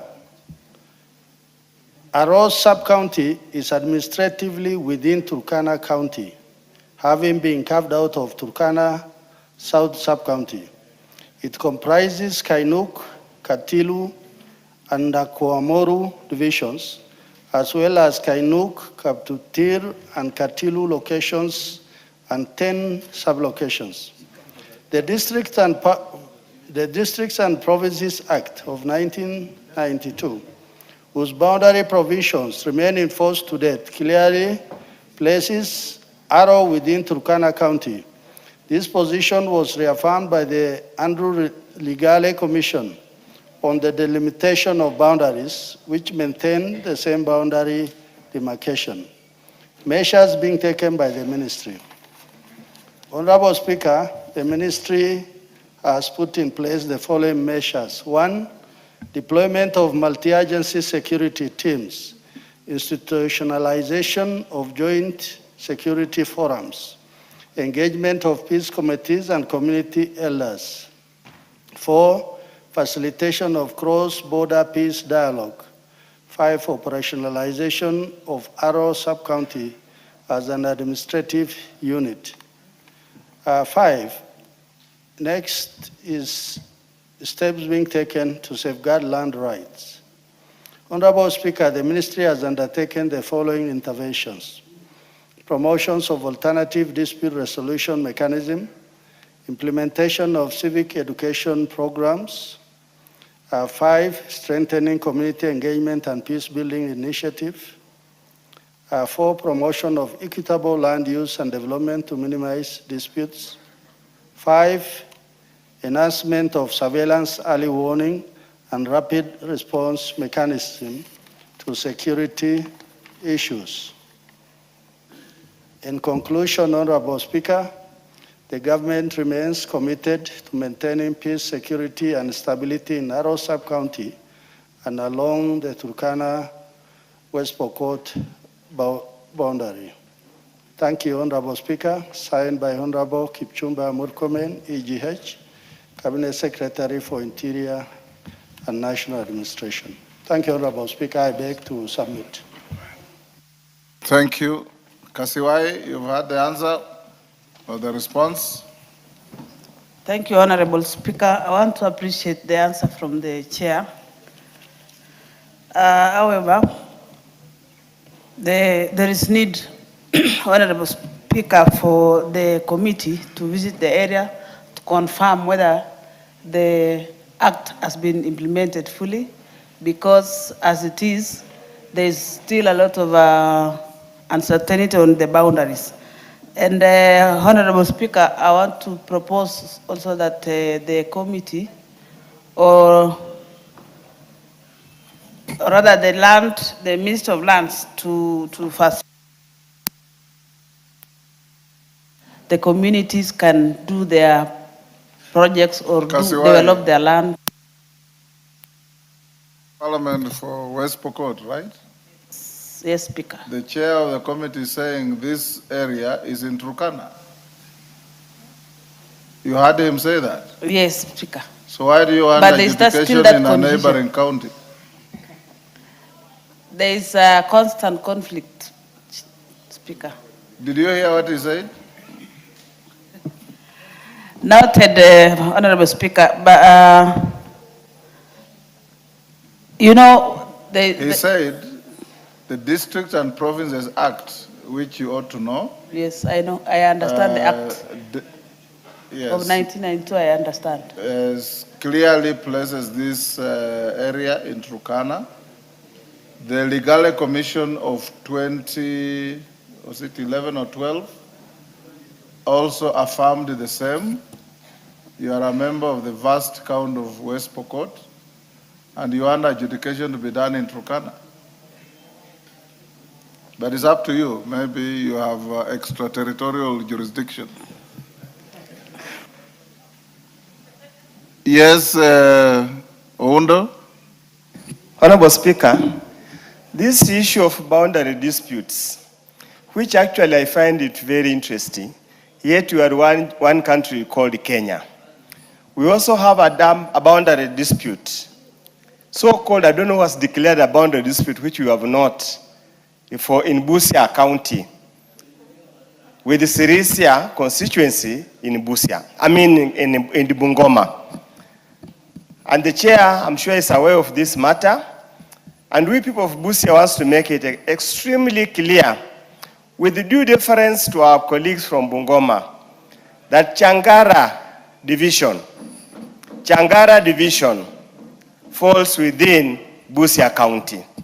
And the sooner we accept this fact and avoid cases of incitement between two communities that have lived together harmoniously, because they cross each other, they trade, they marry each other, they do all good and bad things together, and they have had no issues. I just want to urge leaders to avoid incitement. We are entering a very emotive time.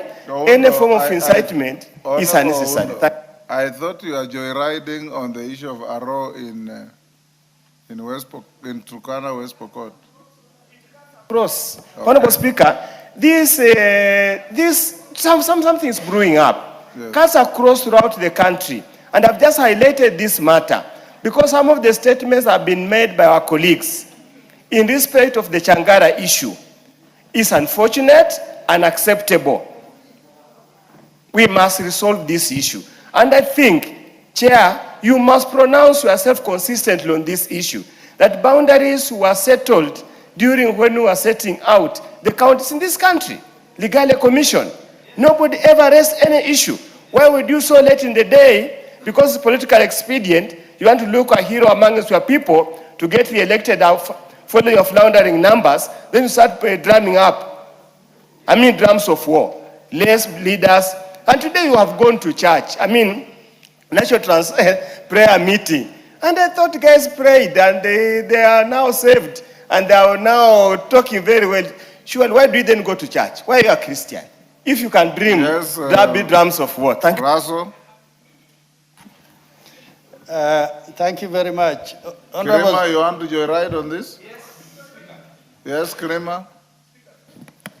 Thank you, Mr. Speaker, sir, for giving me this opportunity. The matter has been raised by the chairman there, and as it has been addressed by my colleagues, it has really touched almost all parts of Kenya, because like in my constituency, the whole location has been taken by my neighboring constituency. And this matter was settled way back in 1992 by the act which created the counties. And at the same time, the Andrew Legal Commission pursued the matter of arbitration and it called all the parties. But their own data, when we have come up, and we were not there at that time because it was cleared by our forefathers. When we have come back, ourselves, by coming up ourselves, we have tried to look like heroes by trying to grab other people's neighboring territorial areas so that they can look like we are fighting for our own people, yet it's not true. Speaker, this is the issue which I am suffering out of my colleagues here trying to make himself a hero of creating polling stations, schools, and other institutions in my place. Which colleague? My colleague, Honorable, the chairman of the legal committee, Murugara, you are out of order. Kirima, order. Thank you, Chairman. You want to discuss the conduct of Murugara? Bring a motion. I will speak. I will speak. I will. Bring a motion. Yes, Emase?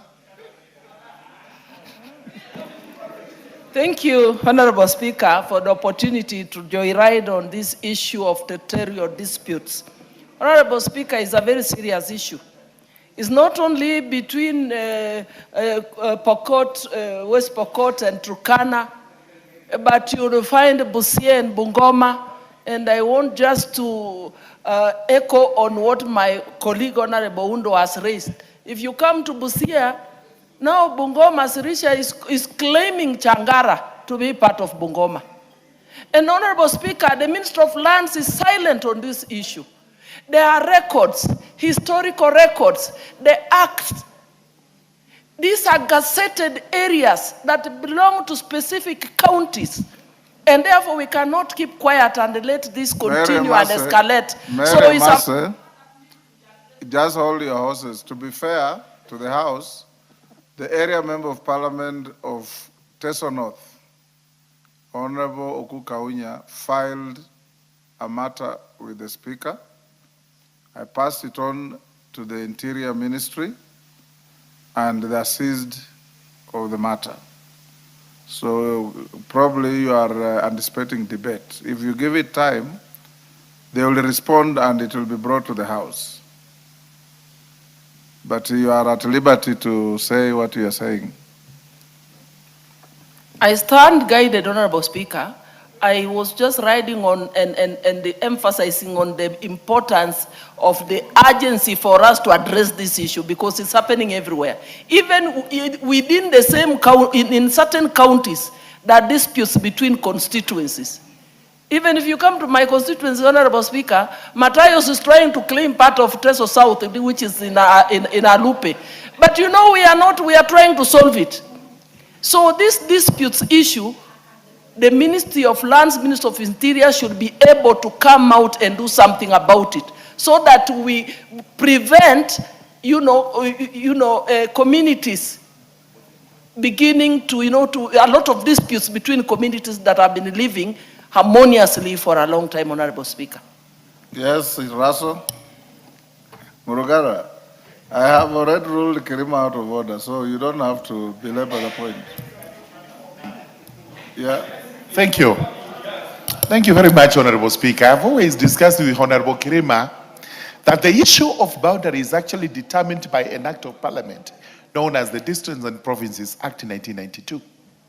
So this issue keeps raising about grabbing and not grabbing is really non-existent. If you want to know the boundaries of your county, it is exactly as set out in your district, which existed in 1992. So these are the things we have. I don't know where they're coming from, because that time we had locations and sublocations, and these were used to mark the boundaries between one district and another. 1992 simply was to actually supplant those districts into counties. So when he talks about we created polling stations, we created locations, I don't know where that comes from. Yes. And the Honorable Kirima, he's tried to incite people to go to court to try and get the court to determine the boundaries. And those cases have been dismissed. They've been said, you want to know a boundary, just look at this act of parliament, look at the administrative, because the administrators know where the boundaries are. And therefore, Kirima, I don't think there's any time you're going to change anything, because we are all Kenyans. We are entitled to live where we would require. What you need are title deeds, whether they're in Meru, Tharaka-Nithi, or wherever. But to say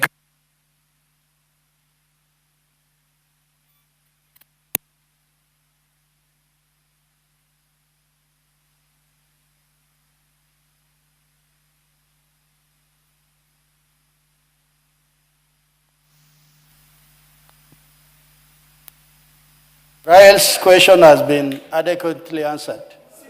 She really wanted to know where Aro is. And you know, Mr. Speaker, we must put the records straight. Most of these boundary issues are largely in the pastoralist areas, because the pastoralists move around, and sometimes they move with the boundary to the extent that they even displace others.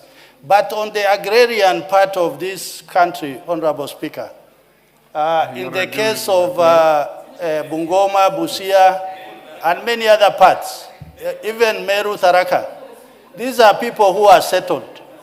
And I believe it is time some of those boundaries are fully stated. But the statutes that are there, the Legale Commission and the District and Provinces Act of 1992 are the two existing statutes that remains to date. And if any of our colleagues or any member in this House believes something is not right, then they must bring a substantive motion to the House so that it can be escalated further to the Ministry. Thank you, Honorable Speaker. Thank you, Honorable Russell. Martin Pepela is in the House. Yes. Chair, Transport. Sorry. Mark Mwenje, did I skip your... I'll come back to you. Okay. Go ahead. Mark Mwenje, sorry. You are in the House. Murugara, are you ready with a response? Yes, thank you very much, Honorable Speaker. I hope also Honorable Arthur Wario. Yes, he's here. And I wish that Honorable Gikaria was here. He raised a matter very urgently through a question, but IEBC has actually answered together with these other two. So you start with Arthur Wario. So it's a combined statement, but it answers every one of them. For the two?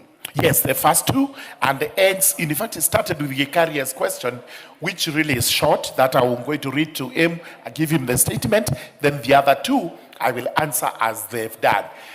Allow me kindly to do an abridged version, abbreviated version of it. It's a bit long, but it carries everything they want to hear. This is a statement in response to the request by Honorable Mark Mwenje, MP West, Embakasi West constituency, regarding alleged illegal voter transfer between counties, that is Nairobi and Garissa. There is also a request for statement by the Honorable Arthur Wario, MP North Hall constituency, regarding implementation of the enhanced continuous voter registration in North Hall constituency. And the question is by Honorable Gikaria, MP Nakuru Town East constituency, to the IEBC on why young Nakuru residents with the Maisha cards, that is the new generation identity cards, are unable to register as voters. Honorable Speaker, the statement proceeds as follows. The Commission expresses its appreciation to the National Assembly as key stakeholder in the electoral process. Further, the Commission values the cordial and constructive engagement it has consistently enjoyed with the legislature in the discharge of constitutional mandate. With regard to the issues raised by the honorable members, the Commission wishes to describe the process of voter registration and transfer as follows. Number one, eligibility and application for registration as a voter. We've set out what is required, the 4 elements of Kenya citizenship: attained the age of 18 years, is of sound mind, and has not been convicted of an election offense within the last 5 years or preceding 5 years. Then the eligibility for applicants, you have to produce your national identity card or a valid voter passport, a valid Kenyan passport. Then we have the voter registration process. They have set out how they do it through verification of identity and eligibility, number one. Number two, completion of application for registration form is the Form A. Number three is biometric data capture. Number four is selection of registration or polling center. Number five is review and confirmation of information. Number six is issuance of acknowledgement receipt. Slip, which looks like the voter's card we used to carry many years ago. Number seven is updating of voter records. Once this is done, and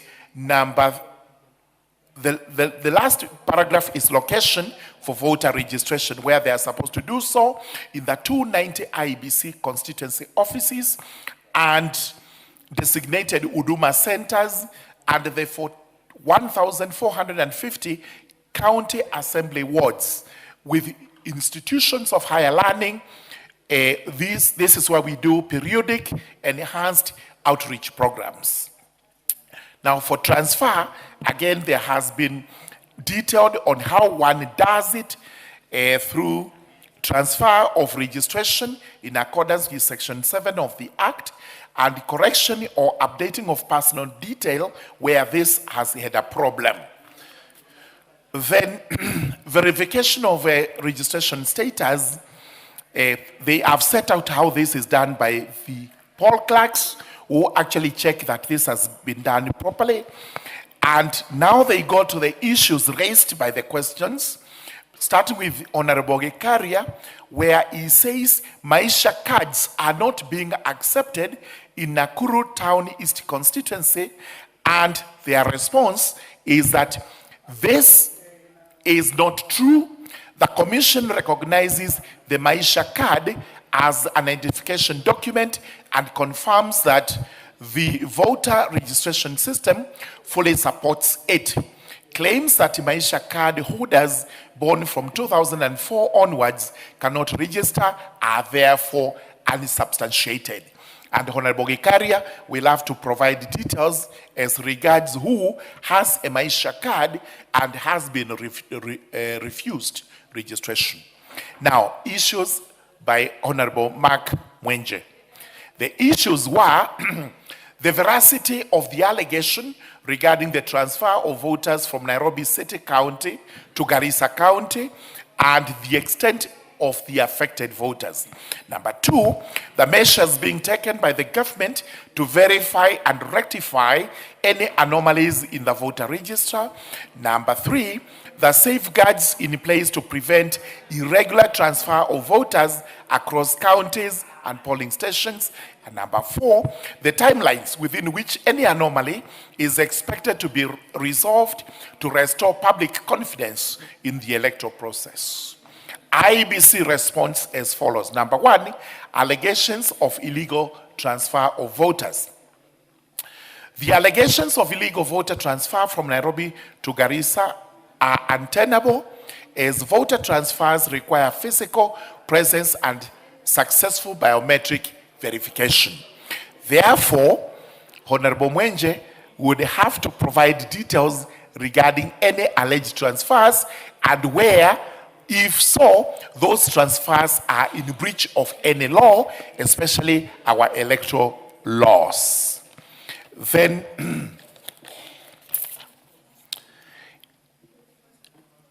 once these measures are designed to detect, deter, and address irregularities while strengthening public confidence in the electoral process. So, they have set out the various methods that where this is done, and they confirm that there has been nothing illegal. If anyone has actually moved from Nairobi to Garissa, the physical presence of that person confirms that that is his wish, and we cannot obstruct it, especially where people want to move from one constituency to another constituency. Now, issues raised by Honorable Arthur Wario, MP, in respect to the statement by Honorable Arthur Wario, MP for North Hall constituency, regarding the implementation of the enhanced continuous voter registration exercise in North Hall constituency, specifically set out in the statement, the Commission responds as follows.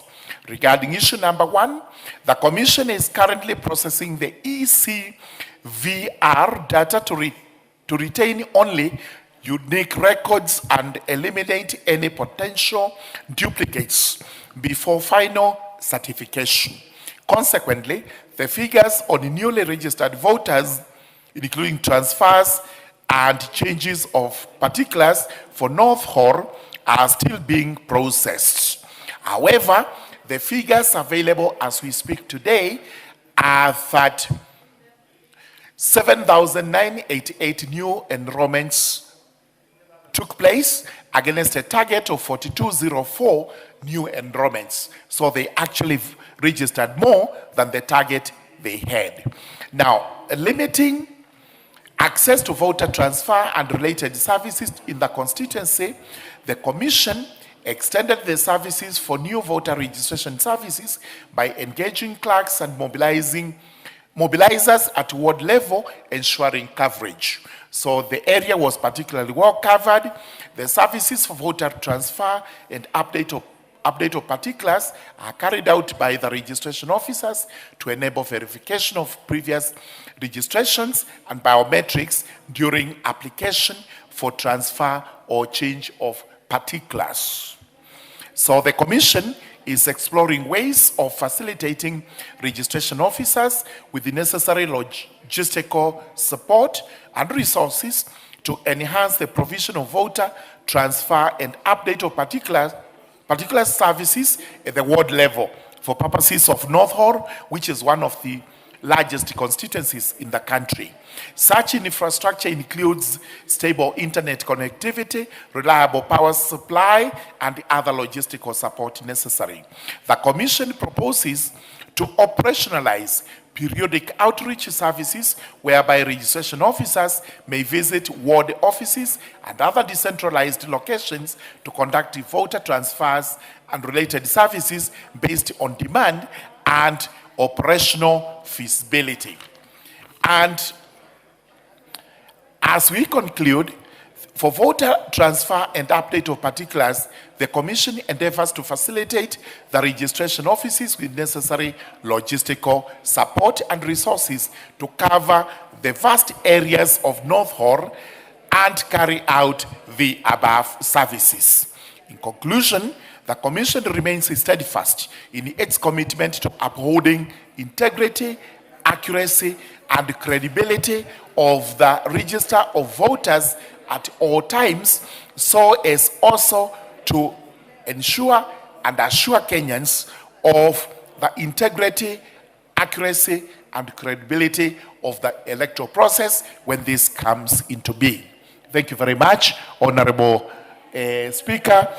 I have the whole statement with me here and will provide the members with copies, and if they need any supplementaries, we can invite IEBC to appear before the committee and their supplementaries will actually be taken over there. Thank you very much, Honorable Speaker. Very well, Chair Legal.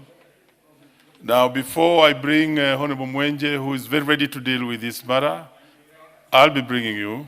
But before then, let's acknowledge the presence of the following schools in the Speaker's Gallery: Kapsabet Girls School from Mgwen constituency, Nandi.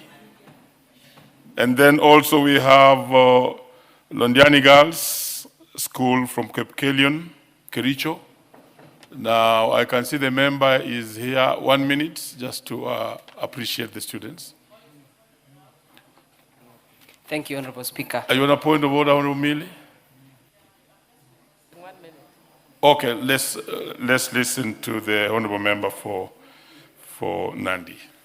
Thank you, Honorable Mili, for allowing me. Thank you, Honorable Speaker. First, I would like to welcome all the students who are here, and particularly the students from Kapsabet Girls High School in Mgwen constituency. And I want to, I know it's a rare chance for you to be in this honorable house, but I want to encourage you that Kapsabet Girls, Honorable Speaker, is one of my it's a leading school in Mgwen constituency, of which last year we had close to 99% transition to the university. Great. And I'm proud of them because they're very disciplined and hardworking.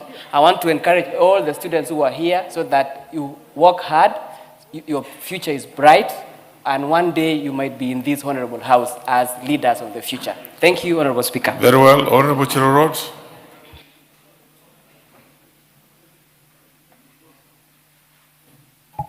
Thank you, Mr. Speaker, for giving me this opportunity to join my colleague, Lelmengich, in welcoming both Londiani Girls and Kapsabet Girls to this house, August House, where laws are made and passed, Mr. Speaker.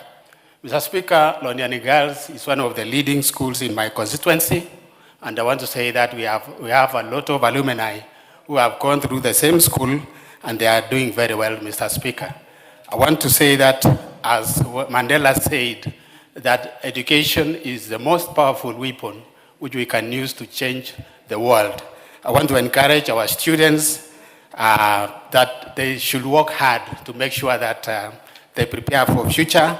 This morning in our prayer breakfast, Mr. Speaker, we had this girl from Kenya High who really spoke, and she really challenged the president that we should be able also to visit girls' schools, because I think, according to her, the president has been visiting boys' school. And I want to encourage our president also to make sure that all our girls in high school are also visited. Another thing, Mr. Speaker, I want to say pole for our girls in Gilgil who lost their lives this early morning. And I want to condole with the families, that may God be with you and encourage and comfort you. Thank you, Mr. Speaker. Great. You need to be much briefer than that because these are just comments. So let's give Honorable Mili very briefly. Thank you, Mr. Speaker, for giving me this opportunity. And I would want to take the opportunity as well to welcome Kapsabet Girls in the National Assembly, and to say that one of my sisters or sister cousins was a teacher there. Unfortunately, she has since passed on. And also Londiani Girls, welcome to the house. I pass Londiani a lot of times on my way to Suba North. And Mr. Speaker, I want to tell the member who is worried that a girl from Kenya High was complaining to the president today that the president is only visiting the boys' schools. Worry not. I am going to visit all the girls' schools because I am the president 2032. So the girls here, these are my voters in 2032. It's just that they are not allowed to cheer. Otherwise, they would all be cheering because they know the president, the first woman president, is here. Amilo Geza, the bad girl. Thank you, Mr. Speaker, and welcome. Great. I think that's done. No, we have had enough of that. Let's go to business, members. So let's get the first bite from Honorable Mwenje. Thank you, Honorable Speaker. Honorable Speaker, I've had a chance to listen to the response to my questions, and for questions 2, 3, and 4 that have been provided by IBC, in my opinion, are satisfactory questions. Honorable Speaker, just before I raise the main issue, I want to express that I do have a lot of confidence in the new IBC. I have confidence in that chairman. I have confidence in one, especially Commissioner Ande Ruto, and even my returning officer in the constituency. I believe they're doing a good job. Having said that, the response that I've gotten on the first issue, to use kind words, Honorable Speaker, is to say that this is an insulting response. It makes it look as though I imagined what I raised. And Honorable Speaker, I had actually requested the committee to invite me, and they gave me a date of 26th of this month, 2 days ago, that they would invite me when IBC were in the committee so I could raise these issues of illegal transfers. Now they're saying it cannot happen, Honorable Speaker. Honorable Speaker, if the chair had paid attention, we had a member who was elected the other day in Embu County, which is, I believe, is neighboring county. And I'm glad that he's won his petition. But the whole issue around that petition that forced a recount of votes was because there were some registrations that went on at the time when the IBC register was closed. So these issues are happening. Now, there was an expose done by NTV. Speaker Muturi gave some evidence, and I did, and I restricted my comments, Honorable Speaker, with respect to this House, because I didn't want to raise this issue. Now, Honorable Speaker, let me give the chairman these names. These are people from Embakasi West. Christopher Moteru lives in Molem. He's a registered voter now in Garissa, in Ijara. When I spoke to the member of parliament from Ijara, he told me this polling center, Bula AP dispensary, is at the farthest corner in his constituency. Number 2, Moiro Mongai, Garissa, Mbalambala, Danyeri. When I spoke to the honorable member, he told me this is a very far-flung polling center. Number 3, Abraham Kehia, Garissa, Ijara, Bula AP dispensary. Mind you, these are people I know and live in my constituency. Yeah? Another one, Ken Mueni, moved to Garissa, Ijara Livestock Market. How long is the list? Honorable Speaker, it's a long list. I've stopped. Proceed. Did I imagine these names for them to tell me that it is impossible? And I don't want to raise this politics. Why are these people from one community only being moved to these areas? This is the issue that I have. If you are moving these names to Moranga, Kiambu, I'll assume maybe they are voting in their ancestral homes. These are not the ancestral homes in Garissa and Wajir. It's not there. So, Chair, with due respect, let IEBC not treat as though I'm accusing them. We are not in court. I want to give them this information because, in my opinion, there is a third party involved and using resources to confuse these young men who will not get a chance to vote. I have to transfer these individuals back, and I've refused, Honorable Speaker, to transfer them back so that I can give them to IEBC. They can interrogate them, and they will tell them what they have told me. There is somebody somewhere. It is not the commissioners I'm accusing. It is not my returning officer, but it is somebody meddling. And mind you, Chair, this issue cuts is in Embakasi North, it's in Embakasi Central. Even Honorable Mbui, I hope he was listening to me, he'll tell you it is there. So, please, Chairman, very well. Just call me to a meeting where you are meeting with the IEBC, and I will give them these people. I will give them these contacts. Let them investigate and find out so that we sort out this issue. Otherwise, we're just laying ground for election petitions that will be endless after the elections in 2027. Thank you. Thank you, Honorable Speaker. I can see some interest. Let me just take 2 Oundo. Briefly, the first speaker had the leverage. Thank you, Honorable Speaker. And I want Sir George to listen carefully and convey this message to IBC. Honorable Speaker, the integrity of an election is not determined on the day of counting. And Honorable Speaker, allow me to paint a very clear and a very well orchestrated scheme being played on the border points. And I say so in relation to what Honorable Mwenje has raised. Honorable Speaker, there is currently something called rapid initiative, something like that, to register people as residents of Kenya, to issue them ID cards. And that, Honorable Speaker, is specifically happening in Teso North and Funyula. What is happening, Honorable Speaker? Somebody somewhere is transporting non-citizens, non-Kenyans, to come and get ID cards. The moment they are given the waiting cards, they are immediately registered as voters, in blatant disregard on the procedures. Honorable Speaker, the Constitution of Kenya, Article 15.1 and Article 15.2, says for any non-Kenyan to be registered to be Kenyan by registration, first of all, must have been married for 7 continuous years. Number 2, must have been lived in Kenya for 10 continuous years. Honorable Speaker, in Funyula constituency and Teso North, we are witnessing a very ugly spectacle. People are coming in lorries. People are coming in matatus. And Honorable Speaker, those guys cannot either speak Swahili, cannot speak English, cannot speak local dialect. You wonder, when did they live in Kenya for 7 years? How do they transact business if they have lived in Kenya for 7 years, yet they cannot read and write in English, Swahili, or local dialect? How do they become residents of Kenya? How have they lived for Kenya for 10 years, Honorable Speaker? Home. And they cannot even read and write. Honorable Speaker, we got your point. It might be expedient politically, but the danger we're exposing this country to is going to haunt us for 10 or so years after the people who are orchestrating the same have long left office.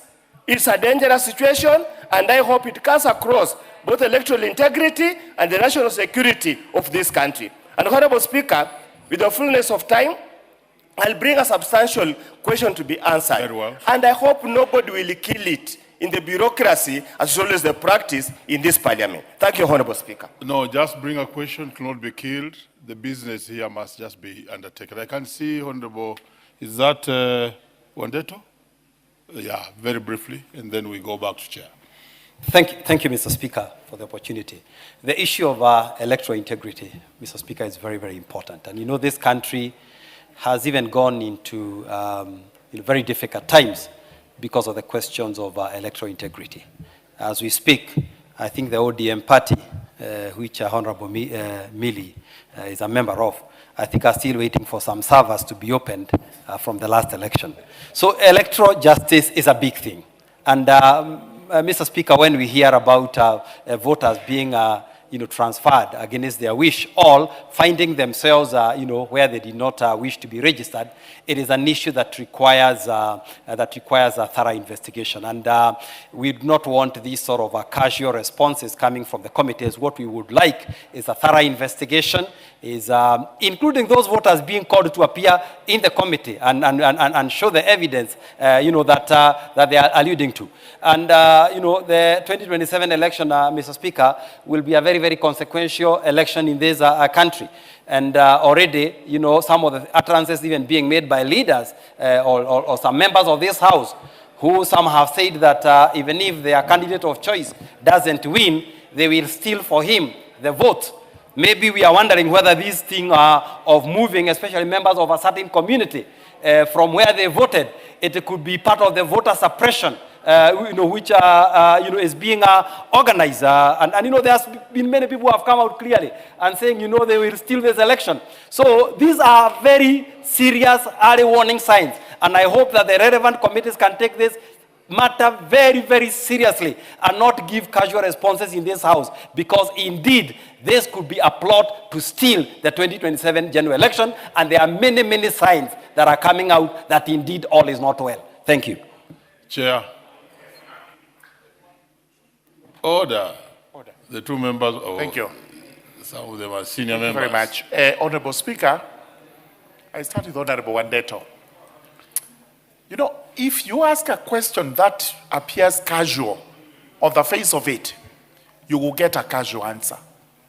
This is the reason why lawyers would always give you what is known as particularization of a question or giving full and sufficient particulars so that you are able to receive a sufficient answer. You know, allegations that are made in funerals, in Harambes and what have you, those are just allegations. They have no particulars. They do not have anything else. And that takes me to the joyriding by Honorable Oundo. Here we are dealing with the voter registration, not registration of persons to receive IDs. And again, the way you're stating it is equally casual. You're saying there are people coming there in lorries, they can either speak Swahili or Luya language or whatever, and it borders on criminality. So these are criminal elements who are doing criminal things, and you've not made a report. So you need to go to the authorities, make a report so that these are investigated, and you provide the particulars. You cannot just go there and say, last night I was told some lorry was seen somewhere ferrying people. Nobody will take you seriously. Let me go to Honorable Mwenje. Honorable Mwenje, you've read out names. Which names should have actually been in your statement? That's the reason you're complaining that there has been no investigation.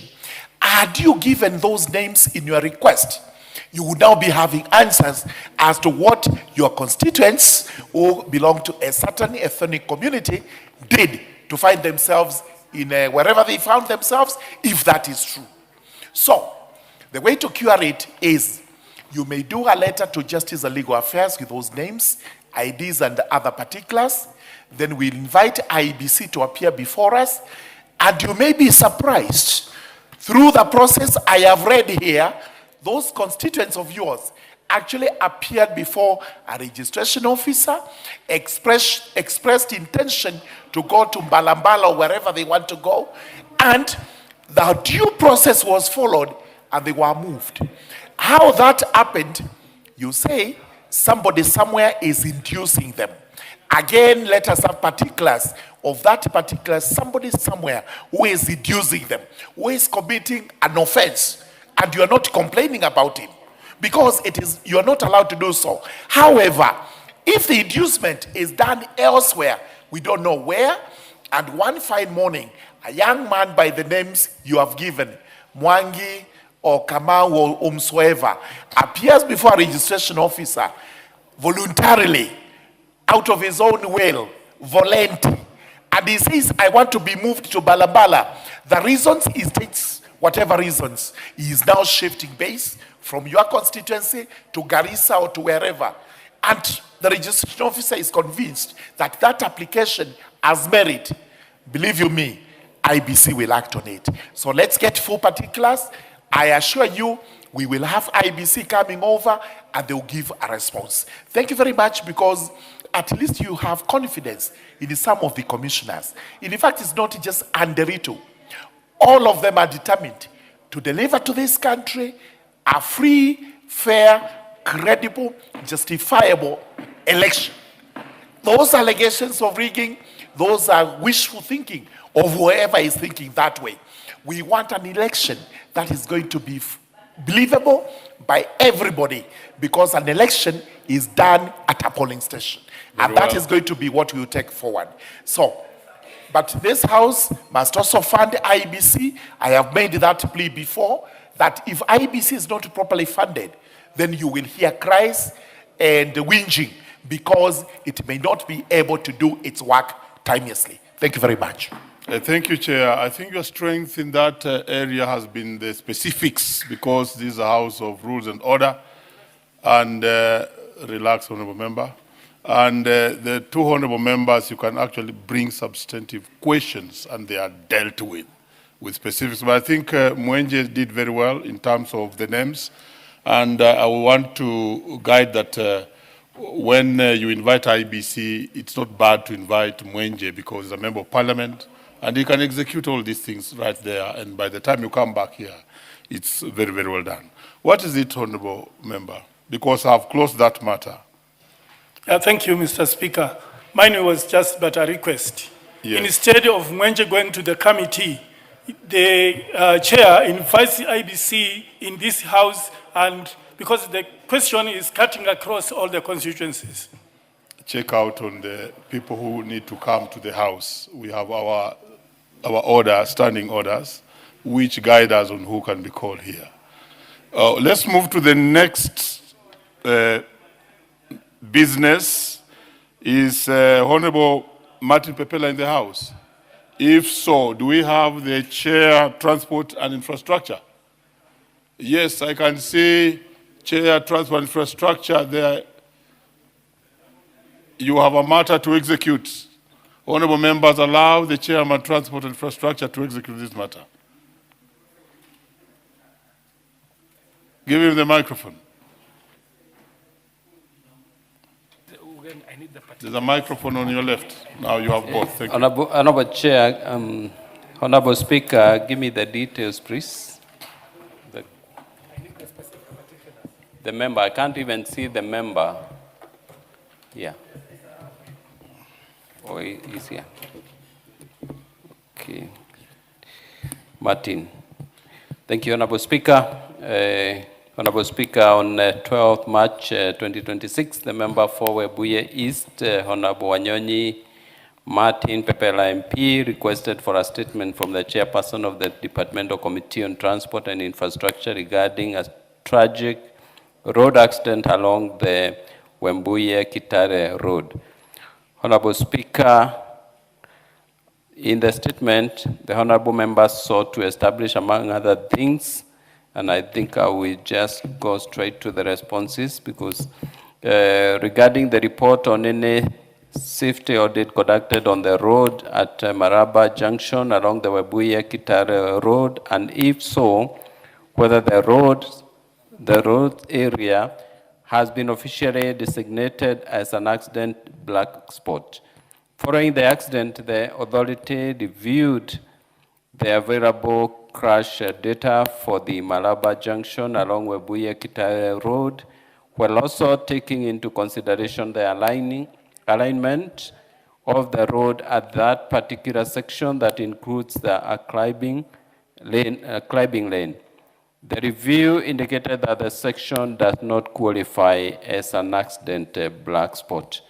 Two, regarding the measures being undertaken by Kenya to enhance safety at the junction, including the installation of properly designed and clearly marked speed bumps and equip proper road signage, clear road markings, reflective stands, and any other appropriate road safety interventions and timelines for the completion of the installation of these road safety measures. The Ministry of Transport and Roads stated that the previously installed road signs at the section have been vandalized severally, despite sensitization of efforts by the agency to deter the vice. Kenya has initiated additional urgent road safety measures at the Maraba Junction through the PBC contract, including one, installation of additional warning and informatory signs at the critical points at the junction, and two, remarking of the road with the thermoplastic paint to improve visibility, and three, installation of properly designed rambo strips using thermoplastic paints to alert drivers. Three, Honorable Speaker, regarding the long-term plans by the Ministry of Roads and Transport, if any, to upgrade the Webuye-Kitare Road and to dual carriage way to avert frequent accidents, specifying projected timelines. The ministry submitted that there are currently no immediate plans to upgrade the entire section to a dual carriageway, as the existing traffic volume does not call for dualing. In addition, prevailing budget constraints would not allow construction of a dual carriageway in the near future.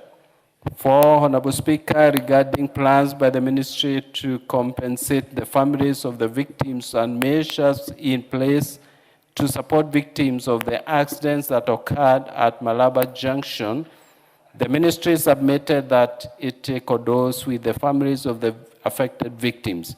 However, plans for compensation of victims of accident on its network can happen following a thorough police investigation, establishing on who takes the liability.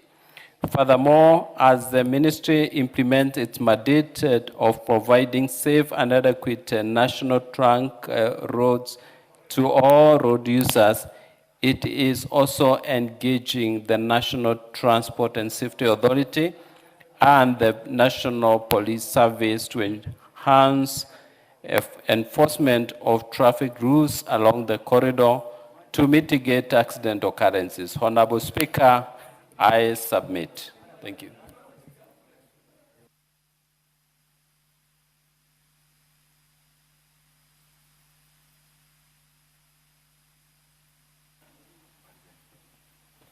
Very well. Chair, I think you should proceed. Is the Honorable Ahmed Hussein in the House? Hassan. Then if he's not there, I would have asked you to proceed and do the two of them because they're concerning. But now let me bring Honorable Pepela for... Thank you, Honorable Speaker. Honorable Speaker, first I want really to thank my friend Chair for this response, but also raise a couple of issues, Chair. Especially, Chair, on issue 1. Chair, we've lost so many people on this road, and in particular at this particular spot. And Chair, I think for me where I sit, in terms of categorizing a place as an accident black spot, depends so much on the frequency of accidents that happen in that place. And Mr. Speaker, this place, even when we lost around 15 people, we still continue losing people at this particular place. So Honorable Speaker, I don't really understand the parameters that have been used to say that this particular place cannot fall within a black spot. That's why I want to challenge the Chair to really revisit their position and really categorize this place as a black spot because we are continuing to lose many people. Chair, on issue 2, in terms of the steps that the minister has taken, I want really to appreciate because we can see remarking of the road and they have also installed some warning signs. But Honorable Speaker, we had requested for a comprehensive plan and measures to be able to ensure that they install the warning signs, they install speed bumps, which really has not been done. So I think really I want to challenge Chair that they also need to move and ensure that beyond what has happened, they are also coming up with a comprehensive plan to ensure that they put in place measures that will really reduce the number of accidents at this particular place. On issue 3, Chair, as far as dwelling of this road, I expected really, Chair, that the ministry will tell us if they don't really want, or rather if they are not ready to do all this particular section or this particular road, they should also even just be planning to widen this road. Because one of the challenges is that the road is not that wide enough, and that's why we are having this access. So I think for the ministry to say that the reason why they will not do all this road is because of the budget constraints, I think really they're also not being fair. Because it is this House that recently passed the National Infrastructure Fund, and that fund can as well also be used to be able to widen this particular road. Finally, Chair, I appreciate the ministry condoling with the families that lost their loved ones. But I think really, Chair, that is not enough. I expected the ministry to tell us that beyond condoling with the families, they have taken steps to liaise with the Ministry of Interior to ensure that they conduct... Order, Honourable Member, you are digressing. We dealt with this matter when the substantive speaker was here. And you also have a chance of even bringing a special motion next week specifically to deal with that matter. I'll be supporting you, I'm a teacher. So please confide yourself to the business. Yeah, Honorable Chair, Honorable Speaker, government is a government of collective responsibility, and a matter happening in one ministry does not tire that ministry from also liaising with the other ministry to be able to have a comprehensive response and action, Mr. Speaker. So, Mr. Speaker, to summarize, I really expect that the two ministries will work closely for us to have a thorough investigation, and finally these families are compensated for the loss that befall them, Chair. Thank you so much, Chair. Chair, Transport. Thank you, Honorable Speaker. I have listened to my colleague, and we work together to ensure that the issues he has raised are addressed. Thank you. Very well. Is the leader in the House for his statement, Thursday statement? Okay, maybe when he comes in, we shall still give him a chance to give the Thursday statement. And here he walks in, I think he is more than ready. So let's get the Thursday statement by leader. Thank you, Honorable Speaker. My apologies, I was running down from the office. Order, leader. Just 1 minute as you settle down. The chair transport, you will, because I can see the member for Banisa is not in the house, so you can bring that statement, the answers that you had to the table. And now we can invite the leader to proceed with Thursday statement. Honorable Speaker, pursuant to the provision of Standing Order 44.2a, I rise to present the following statement on behalf of the House Business Committee, which met on Tuesday, 26th May 2026 to prioritize business for consideration during the week and the business coming before the House in the following week.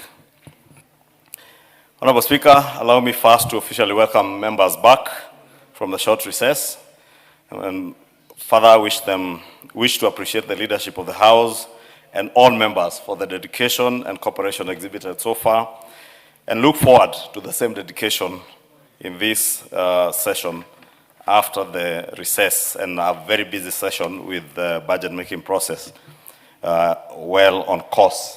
And as I thank members who took time during the working recess to consider the budget estimates that were tabled before the House on the last Thursday before that recess. Honorable Speaker, with regard to business scheduled for Tuesday next week, the House is expected to continue with the consideration of the following. A, Committee of the Whole House on the following bills. 1, the Fisheries Management and Development Bill, National Assembly Bill number 29 of 2023. And I see Honorable Millie Odhiambo nodding because she knows she has amendments, so it will come up next week. 2 is a Quality Health Care and Patient Safety Bill, National Assembly Bill number 41 of 2025.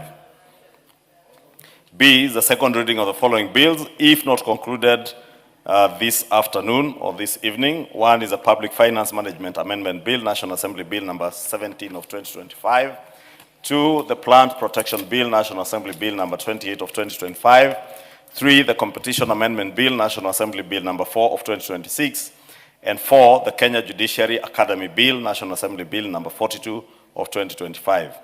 C is a special motion on consideration of nominee for appointment as High Commissioner to Canada, if not concluded this afternoon, Thursday, May 28, 2026.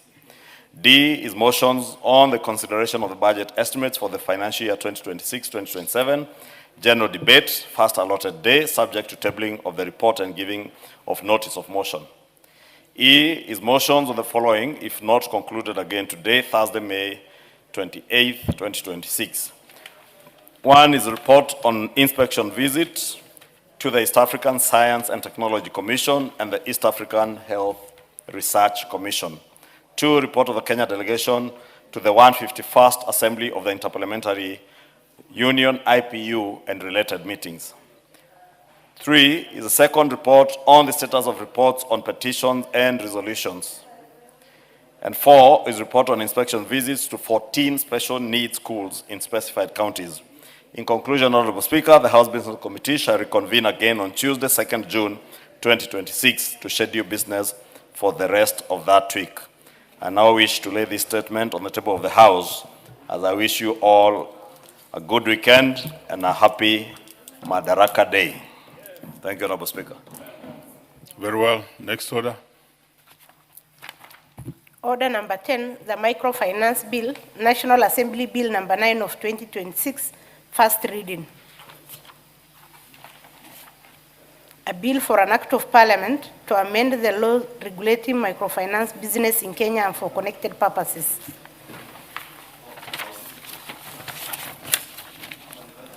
Order number 11, the Kenya Revenue Authority Amendment Bill, National Assembly Bill number 28 of 2026, first reading. A bill for an act of parliament to amend the Kenya Revenue Authority Act and for connected purposes. Next order. Order number 12, special motion, consideration of a nominee for appointment as High Commissioner to Canada. A chairperson, Departmental Committee on Defense, Intelligence and Foreign Relations. Thank you, Honorable Speaker. Before I can go to the motion, Honorable Speaker, allow me also to welcome all the students that have visited us that are seated in the gallery. In the gallery as well are my two sons, Barchok Koech and Kipkalia Koech. The two decided to come here, and their friend, Negus, they decided to come here today to see what we transact in the floor of this house. Just to say, Honorable Speaker, for the knowledge of the House, is that their grandfather, the late Kipkalia Kones, was a four-term member of Parliament. He was also in this House. Their grandmother, Honorable Beatrice Kones, was a member of this House who served for 2 terms. Their father, Nelson Koech, yours truly here, who was also served for 2 terms.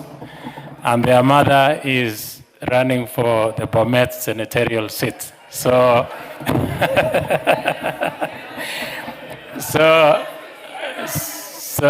I truly have, even though none of them is showing any interest of politics at the moment, I thought it will be a good thing for them to come here today and see what we transact in this house. And all those that are in the gallery today, the students who are here, we wish you all the best. We wish you all the best in your studies. I know in the near future, some of you will be standing here moving the business of the day and moving this country forward.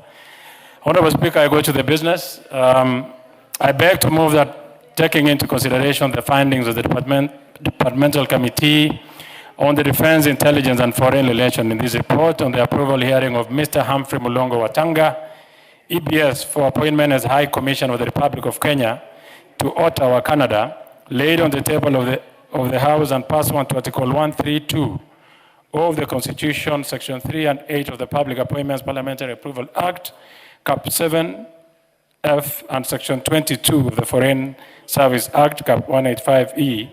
This House approves the appointment of Mr. Humphrey Mulongo Watanga as a High Commissioner of the Republic of Kenya in Ottawa, Canada. In the exercise of its mandate, under Standing Order 216, the committee conducted the approval hearing of the nominee on Thursday, May 2026, and subjected him to a rigorous vetting process, including public participation and integrity verification by all relevant statutory bodies. The nominee was found compliant with the constitutional and statutory requirements, including Chapter 6 of leadership and on leadership and integrity. Honorable Speaker, the committee examined the nominee's academic background.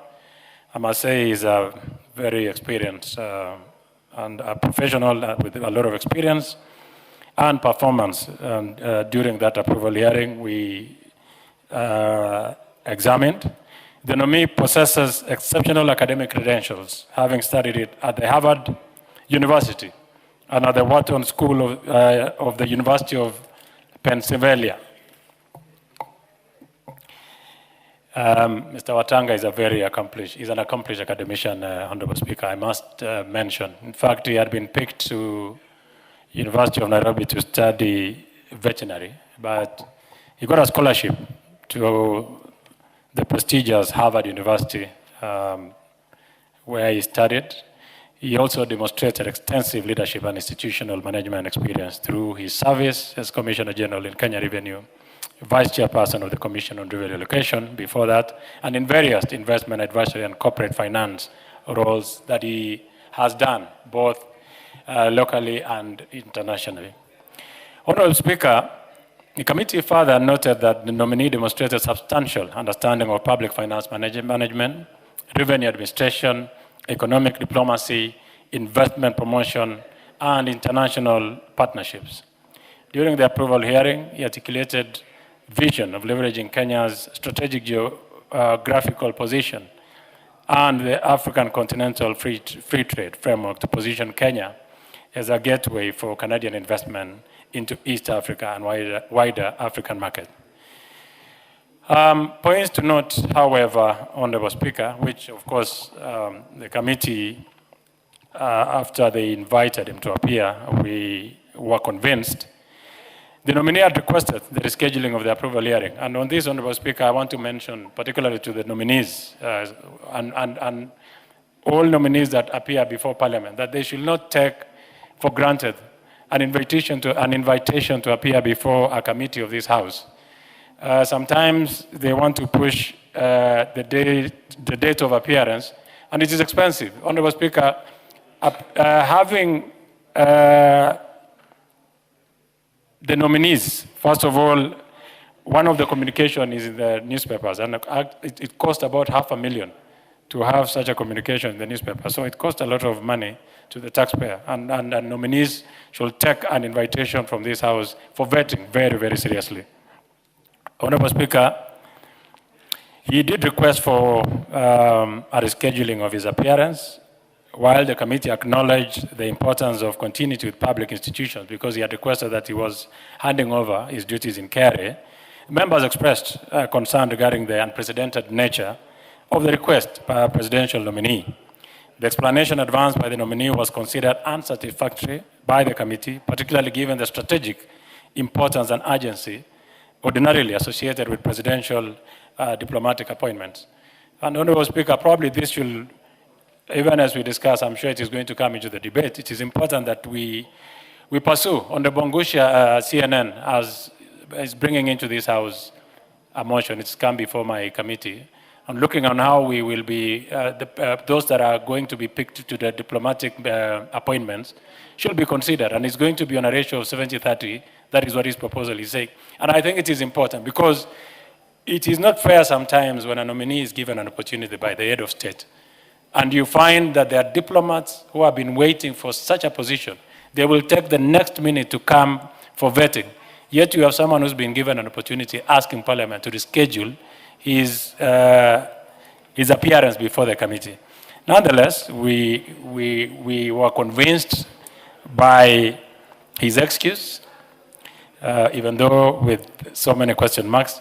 And although the nominee demonstrated an understanding of bilateral economic relations and international engagement, the committee observed that to effectively discharge the responsibilities of High Commissioner, the nominee will require structured orientation and capacity building in diplomatic practice, which is normally done anyway, on foreign policy implementation and protocol affairs. Nonetheless, the committee also observed that the nominee exhibited composure, confidence, and strong analytical capacity during the approval hearing.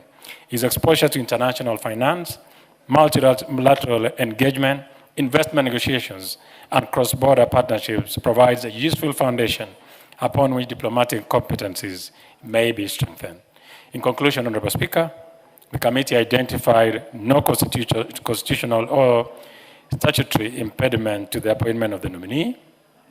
The nominee satisfied the requirements relating to citizenship, integrity, professionalism, competence, and suitability for state officers contemplated under the Constitution and Foreign Service Act. Accordingly, Honorable Speaker, The committee recommended that this House approves the appointment of Mr. Humphrey Mulongo Watanga, EBS, as the High Commissioner of the Republic of Kenya to Ottawa, Canada. Honorable Speaker, I want to beg the gracious lady, the formidable Deputy Leader of Minority, Honorable Millie Mabona, to second this motion. Thank you. Thank you. Deputy Whip, sorry, but she's running for president in 2032, so yes. I'm just preparing her psychologically. Yes, thank you, and thanks for noting that. But currently, I'm the Minority Chief Whip. Thank you, Mr. Speaker. Before I second, let me take this opportunity to welcome Moi girls. I think they're the ones who was called Highlands in the past.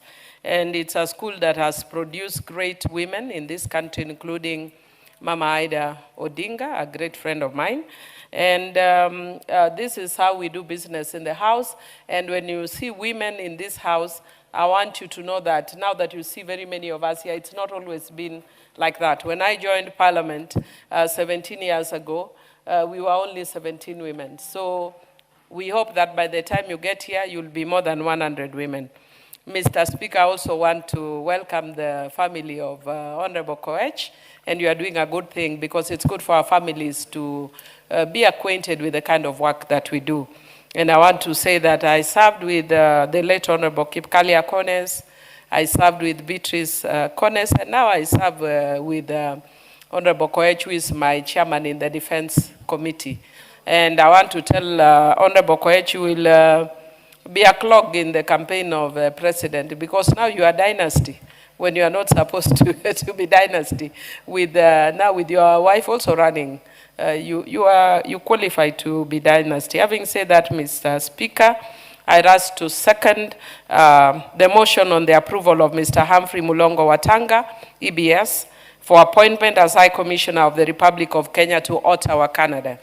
Mr. Speaker, the committee undertook the approval hearing of the nominee on Thursday, 14th May 2026, in accordance with the Constitution, the Public Appointments Parliamentary Approval Act, the Foreign Service Act, and the standing orders of this House. The committee confirmed that the nominee satisfied the constitutional and statutory requirements for appointment to state office, having been duly cleared by all relevant statutory bodies in the country. Mr. Speaker, the committee further notes that the nominee possesses exceptional academic and professional credentials, having studied at the famous Harvard University, and I wish the minority leader, Honorable Inchungwa, was listening, who likes bragging about alliance. Now we have somebody here with Harvard University, and including Honorable Karoli, but who also went to Harvard, but I also went to New York University, so don't boast for me. Mr. Speaker, he also went to the Wharton School of the University of Pennsylvania. He has also demonstrated extensive experience in public finance management, institutional leadership, investment advisory, and revenue administration through his service at the Commission on Revenue Allocation, and more recently as a Commissioner General of the Kenya Revenue Authority. Mr. Speaker, additionally, the nominee demonstrated strong analytical ability, composure, and understanding of economic diplomacy during the approval hearing. Mr. Speaker, his experience in international finance, cross-border investment engagement, and strategic negotiations provides a useful foundation for advancing Kenya's bilateral relations with Canada, particularly in trade, investment, innovation, education, and technology cooperation. Mr. Speaker, notwithstanding the strengths that I've mentioned about him, the committee observed notable concerns, particularly regarding the nominee's request for rescheduling of the approval hearing on account of an ongoing handover process at the Kenya Revenue Authority. Mr. Speaker, I know this may sound like a simple matter for a lot of people, but such a request by a presidential nominee was unusual and occasioned additional public expenditure, especially in these difficult economic times, arising from the need to undertake a second public advertisement and extension of the vetting timelines. Mr. Speaker, the committee further observed that he lacks the formal diplomatic training and direct foreign service experience. But this wouldn't be a first, Mr. Speaker, because we have seen people who have similarly served and have done very well. Diplomatic representation at the level of a G7 country such as Canada requires not only management competence, but also familiarity with diplomatic protocol and multilateral engagement, and that is one of the reasons that we raise a bit of concern about him.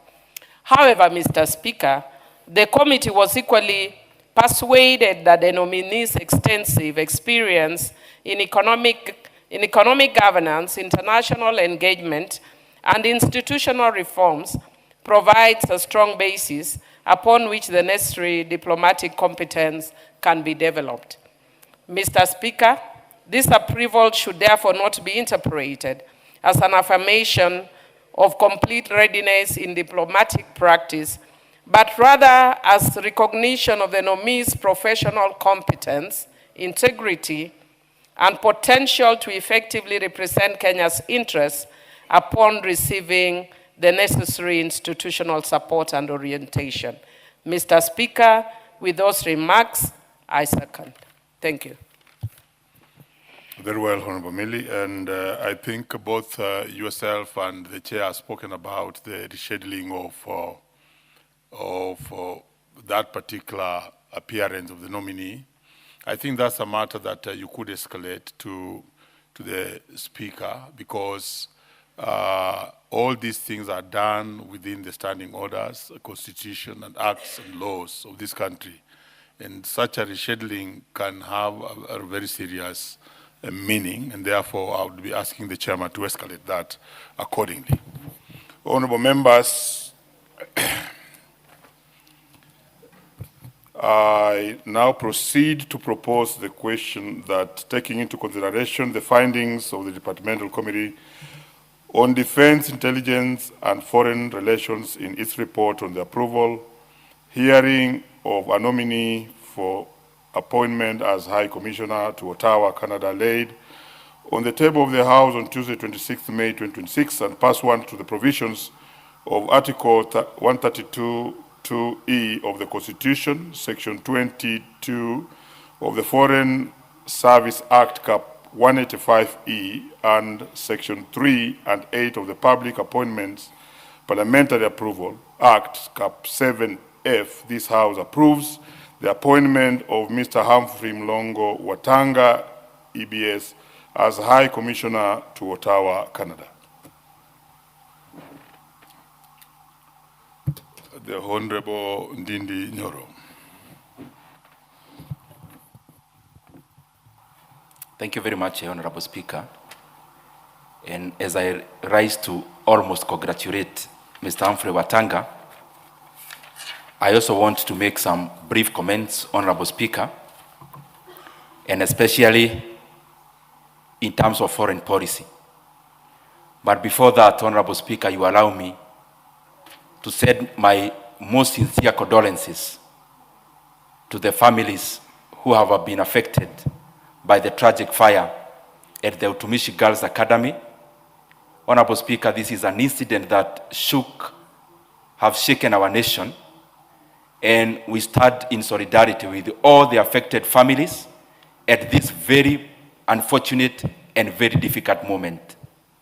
And even we said our quick recovery message to all the learners who are currently hospitalized in various areas, and we are together with them in our thoughts and prayers. Honorable Speaker, I also want to welcome all the learners who are here today, and I want to commend them for finding time to come and see how we do our business here in Parliament, and also wish them all the best in their aspirations, because I'm sure a majority of them would want to be occupying these positions. We wish them all the best as you go through school.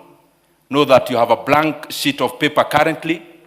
You can write anything basically you'd want to become. And because you are all the ages on your side, you can actually become anything that you aspire to be. Start early while you're in school, lead clubs, lead various areas in school. I mean, hone your abilities there so that you continue developing yourself. Honorable Speaker, as I go to the agenda of the day,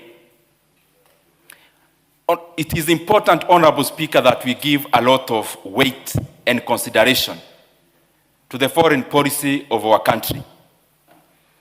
Honorable Speaker, the countries and state self-interest is embedded on the policy that we have, that is foreign policy. Currently, Kenya, as it stands, Honorable Speaker, as a developing country, our role should basically be about trade, investments, and production. Because, Honorable Speaker, whatever we do that safeguards our national interests, it should always have fruits to the Kenyan people.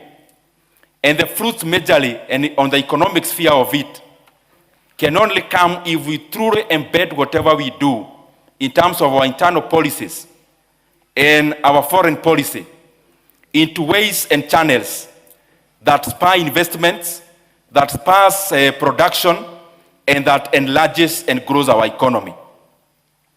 And Honorable Speaker, as we say so, because we are clear-minded at where our country is now, looking at the data between what we do between Kenya and Canada, it is evident, Honorable Speaker, that our trade between Kenya and Canada is almost equal, but it's also marginal when we look at the comparative nature of what we do with the other economies. Because we are talking at around only 20 billion Kenya shillings, Honorable Speaker, in terms of trade. But more importantly is about what do we actually trade with Canada. Looking deeper, you realize that Kenya, whatever we take to Canada in terms of exports out of our country, is majorly coffee, tea, and apparels. But majorly, Honorable Speaker, what we export to Canada is what would pass in terms of the calculation of GDP using the production formula as primary production. Whatever we take to Canada, Honorable Speaker, is majorly in raw form, in primary form. Honorable Speaker, again, looking at what we get out of Canada, you see that machinery and especially around aircrafts is one of our imports. The point I'm trying to make is this, Honorable Speaker, that looking at Canada itself, how it grew, because it's way ahead of us in terms of GDP per capita, and the other countries that have grown, Honorable Speaker, it's very difficult for a country and thrive on the basis of primary production. And therefore it is important, as we debate about foreign policy and the officers we are seconding to those foreign missions, Honorable Speaker, that we all retrospect that we also need to make our economy a bit more complex. Primary production alone, Honorable Speaker, is good, and I'm not talking about substituting, but I'm talking about increasing some level of complexity, so that as we trade using the primary production goods, Honorable Speaker, we also continue to make our economy grow to other more productive areas. Honorable Speaker, in terms of production, the more you embed technology, the more productive you become, and the more you produce high-quality commodities, products, Honorable Speaker. And therefore, it is important, even as we look at these kind of scenarios, we look at areas of adding value to whatever we trade with Canada, but even going further by making some decisions that will make our economy much more complex, produce much more complex commodities, much more embedded with much more technology, so that, Honorable Speaker, we can earn much more. Because, Honorable Speaker, if you measure in volumes, the volume we export and the volume we import, whereas the barriers of payment is almost close to the same, you realize in terms of volumes, whatever we import is quite small in volume, because it's technology intensive, Honorable Speaker. Honorable Speaker, therefore, having said that, we also have to look at what do we need currently, even as we talk about that medium and long term that I've talked about. that our country now can, even as we try to make our economy complex, we can also do something in increasing the exact products that we actually trade with Canada. And Honorable Speaker, we look at our current situation. What are we selling more to the world? Number one, of course, being coffee and tea and floriculture, but also, Honorable Speaker, in terms of service, that is tourism. And Honorable Speaker, and I hope we can always do this as a country, that as we said Kenyans to represent us in various missions, Honorable Speaker, their target should be very clear. And our target currently, what we need as a country, is in terms of increasing our trade volumes and also our trade worth in terms of the amount that we earn. And Honorable Speaker, it is now time that even as we said these Kenyans in terms of foreign policy and in terms of all the other things they do, they must have a target in terms of looking for the markets of the Kenyan commodities. So that any person working for Kenya in any of the missions abroad, one of the missions and one of the targets they must have is the amount of trade you actually fetch for our country, Honorable Speaker. Secondly, is in terms of marketing our country. Honorable Speaker, if you look at the tourism numbers, Kenya is still too low despite whatever measures that you have done. And there are cases that have shown that, Honorable Speaker, if we get the right people to market our country, we can earn much more when it comes to tourism numbers, Honorable Speaker. Even the marginal increase we have had, Honorable Speaker, we can do more. If you look at a country like Albania, Honorable Speaker, in the last decade, this is a country that previously was attracting just around 1 million visitors, Honorable Speaker. Between 1 and 2 million visitors. And out of deliberate policies to grow tourism, Albania was able to grow their tourism numbers, Honorable Speaker, in a span of a very short time to over 14 million visitors, Honorable Speaker. And you are talking about a country that is quite small compared to Kenya and that is not as endowed like Kenya when it comes to tourism capabilities and what we can sell. And therefore, there is a lot of things that we can do using the capacity that we have as the country, and especially marketing Kenya is the right place. The other thing, Honorable Speaker, is about diaspora management. Currently, as we know, whatever we get mostly in Kenya is remittances. But we must never confuse remittances and FDI, because we must do both. Whereas remittances is consumerism driven, FDI is investment intensive. It is way in its time, Honorable Speaker, that we must also be creative on how we can make our remittances become more of FDI for investments other than tokens only for consumption that we set back at home. As I go to the conclusion, Honorable Speaker, I have seen a very robust CV of Mr. Watanga. And Honorable Speaker, we know he was an officer in KRA. And that begs the question, Honorable Speaker. We have seen a lot of turnover at KRA.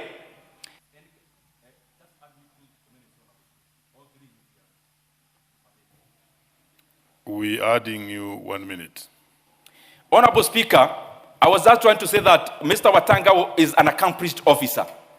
And we clearly see that, as we know, he was removed from KRA. And it's clear, Honorable Speaker, as we always see, we never give Kenyans, professionals, an opportunity to serve. And I challenge all the people in government, the senior ones, when we get this kind of accomplished Kenyans and we give them responsibility, it is not us leaders who should be advising our advisors. We should let the people who are accomplished and competent do their work, instead of having a mentality that we can do everything as leaders because we occupy big positions. We give these kind of Kenyans an opportunity so that they serve our nation, because they also mean well, Honorable Speaker. Honorable Speaker, I thank you, and I hope that we can also look at the welfare of the Kenyans who work in our diplomatic missions and improve their welfare. I submit. Okay. Thank you. Is the honorable member in order to be alluding to the fact that we are the ones advising, the government is the one advising, not us. They are experts. But anyway, broad-based. So broad-based is a mongrel. So I'm somehow in government because I'm also minority whip, but I'm also in government, so I'm sitting in the fence. But Mr. Speaker, because I'm in opposition, am I not? Not opposition, I'm minority. Minority. Yeah, otherwise here would have been changed that it would be written majority chief whip, but I'm still minority chief whip. So if I'm fully and completely, absolutely inside, my name should change. But because it has not changed, I am a mongrel. And because of that, Mr. Speaker, I am defending the government. Even as you are very happy. I want to tell you, I want to challenge the member. I want to challenge the member that is saying that is a government that is advising experts. Has he not seen the way Honorable Mbadi is busy advising the government until he's advising on the streets, on air, in the sea, on land? Honorable Mbadi is seriously advising the government, Mr. Speaker. Very well. We shall proceed. I think, Dindi, you had done your minutes. That's canter and banter. We allow it in Parliament and any time. I had given you 1 minute and it was very well done. Let's hear Honorable Oundo, who has been waiting, and is also a very good economist. Thank you, Honorable Speaker, for this opportunity Oundo, you may proceed. To lend in a word in the consideration of a nominee for appointment as High Commissioner to Canada. A motion moved by the Chairperson, Departmental Committee on Defense, Intelligence and Foreign Relations. Honorable Speaker, before I proceed, I find it very, very weird. Let me use the word very weird. For the Honorable Millie Odhiambo, you can even see the struggle in her voice trying to defend the government. I sympathize with you that put in uncharted waters and make sure you don't drown there and lose your credibility on the international or local platform. Honorable Speaker, I did not attend the vetting process of the nominee, and I want to trust the words and the deeds of the committee. But Honorable Speaker, allow me to bring into focus two absurdities. Number one, the current nominee has been praised and hailed as an extreme expert in public finance. He has been a commissioner at KRA, probably one of the few commissioners from the forgotten Mulembe nation to have served as commissioner of KRA. Honorable Speaker, of course the circumstances under which he was removed from KRA is a matter of debate outside there, and in the fullness of time, we will know. However, Honorable Speaker, to be honest, and I want to be very honest, this one I'm speaking from my heart, that indeed we are misusing this officer. We are misusing this officer. We are taking this officer to an area where his expertise will not be fully exploited, will not be fully used to support proper governance and development of this country. That is the plain truth. We might want to say, oh, diplomacy is an open field, diplomat will be trained. Honorable Speaker, as much as I'm trainable, I'm not so sure I can become a diplomat. There are diplomats who have trained from undergraduate. What message are you sending to them? They have gone outside that defended this country successfully. Yet, we pick people who would probably have made very good accountant general in national treasury to go send them to a country where a bilateral relationship is a backwater relationship. We don't have much to do with Canada. It might be a big economy, but they don't think Kenya is worth anything. Honorable Speaker, just simple Googling, the volume of trade between Kenya and Canada is a mere 110 US million. Yet, and the only thing we take in Canada is coffee, tea, life plants, cuttings, and apparel.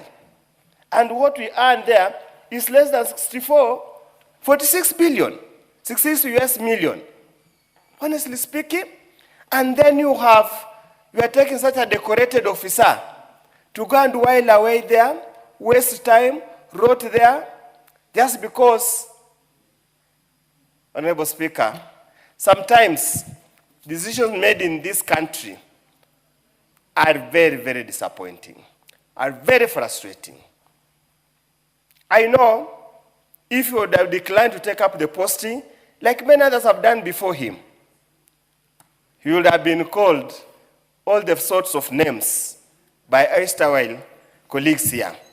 Honorable Speaker, I really do not know what we can do. But allow me, Honorable Speaker, to appeal to him on a few matters. As he goes outside there. Leader on a point of order. Honorable Speaker, you know, Honorable Oundo is a very good debater and usually has a lot of substance. But is in order to be insinuating that there are members in this House who attack nominees for no apparent reason, because he just said that if this nominee had declined the appointment, and the nominee has not indicated he's declining, neither can Oundo adduce any evidence to substantiate his claim that they are members, because it's not good to be disparaging members that they are members who attack nominees. Because by the time you are being nominated, you must have known you are being nominated, even before the name comes here. And I do not think I've never had any member insulting any nominee. So I would want to benefit from Honorable Oundo's knowledge of any member who has ever insulted any nominee. Otherwise, it will bring the House into disrepute if we look like a House that attacks nominees who are just nominees and nothing else. Very well, Honorable Oundo, before you pick up from where you left, let me acknowledge in the presence of the public gallery, Githunguri Girls High School from Kandara, Nakuru, who are in Parliament. And on behalf of the House and members, I want to welcome the students in the House. Thank you, Honorable Speaker. I was very careful with my words. I did not mention any member that would have warranted a special motion. I was very clear. Chair, Honorable Speaker, I've been here. This is my second term. And luckily enough, before I came here, as they would say, I had seen so many books. So definitely, I'm very careful in my mind in what I say. Honorable Speaker, allow me to give unsolicited advice to the new commissioner or diplomat, high commissioner, going to Canada. There is very little we can do to improve trade relationship or trade volumes between Kenya and Canada, because nothing else we are going to produce that Canada requires. The only thing we'll continue to do is to send coffee, probably tea, and those kind of things. In any case, even our apparel, Honorable Speaker, other than produce at EPZA, we do not have anything originally our own. We can send their brand. So, Honorable Speaker, my advice to him, when he gets there, is to focus on two things. If there is any results capable of coming out, number one, Honorable Speaker, is to focus on labor mobility. I know all the countries in the Western Hemisphere have got an aging population and they do not have enough technical persons or even general labor. Can he go there and work as much as he can to sign the ongoing discussion on labor mobility agreement between Kenya and Canada, so that our many youths who are idling, who have no jobs, yet they were promised that when we take the Bible, jobs will come flowing like manna from heaven. And when you look at our job levels, statistics, are some of the lowest. Honorable Speaker, the second issue I want to advise him to consider is the issue of tourists. Of course, there is a rich country, so they travel a lot for holidays. Like some of us, me and the Honorable Speaker, because of the challenges we have in our constituencies and villages, the farthest we can go for holiday is Mombasa or Kisumu, Acacia. Honorable Speaker, I was in Morocco. I had the benefit of being in Morocco about 2 weeks ago on WSPU function. And I imagine, I was told they receive 20 million tourists every year. Yet whatever they have, their coastline is also short. They have no variety of anything to be seen. Honorable Speaker, Egypt, despite the fact that they have the pyramids, they receive a whole 19, yet Kenya only receives 7.9 million visitors. And surprisingly, Honorable Speaker, only 2.7 are foreign visitors. You can see, Honorable Speaker, how badly we are doing. You can see, Honorable Speaker, how bad there's so much lost opportunity in the diplomatic cycle, because what we do, Honorable Speaker, we send demoralized members who go there to while away, hoping one day they will come back. Honorable Speaker, as I conclude, also allow me to join my colleagues in welcoming the students and the learners in general who continuously visit the National Assembly to come and listen to what we do here. This is what we do. We debate, we interject each other intellectually, and we don't become emotional. That's what we are supposed to do. Also, when you go outside there to debate maturely, objectively, and without getting carried away with emotions. Honorable Speaker, as I conclude, I wish him well. I hope when I go to Canada, I'll visit him and see how he's faring as he represents.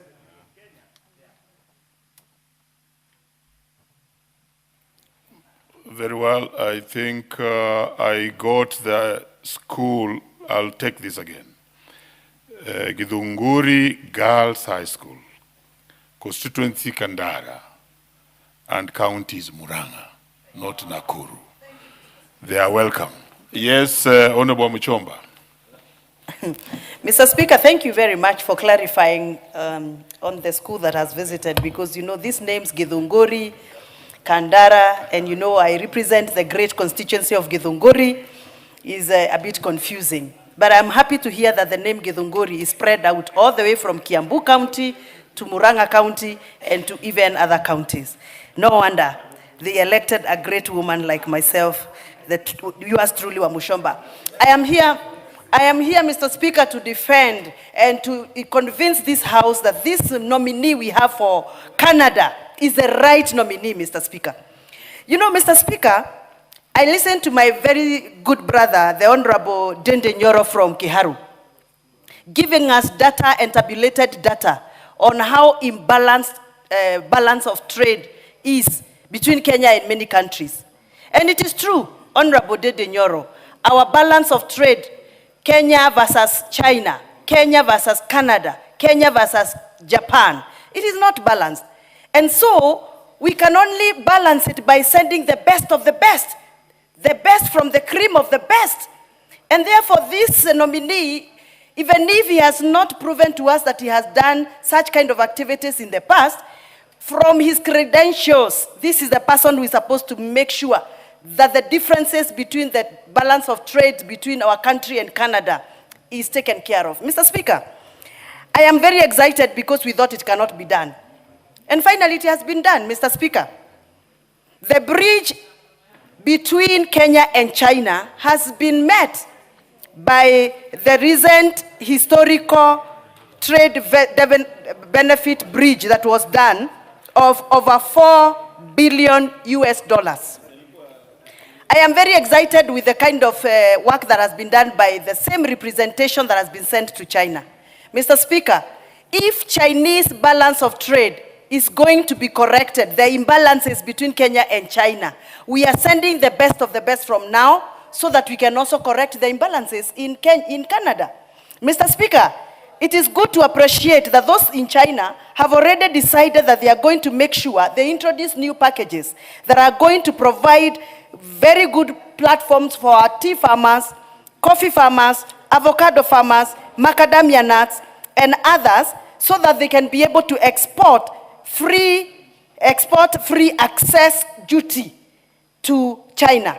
If you have already done it in China, Mr. Speaker, I'm arguing and saying this nominee, even if he has not done it in the past, but his papers are good, he can learn from the best, he can benchmark from his colleagues who are already in China, and they have created an opening for our farmers, and we can do it for Canada. So I support the nominee. I support that he can be able to be given this opportunity to move on. Thank you, Mr. Speaker.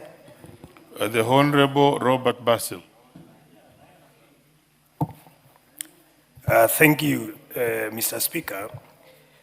From onset, allow me first to condole the families, the bereaved families of Utumishi Academy.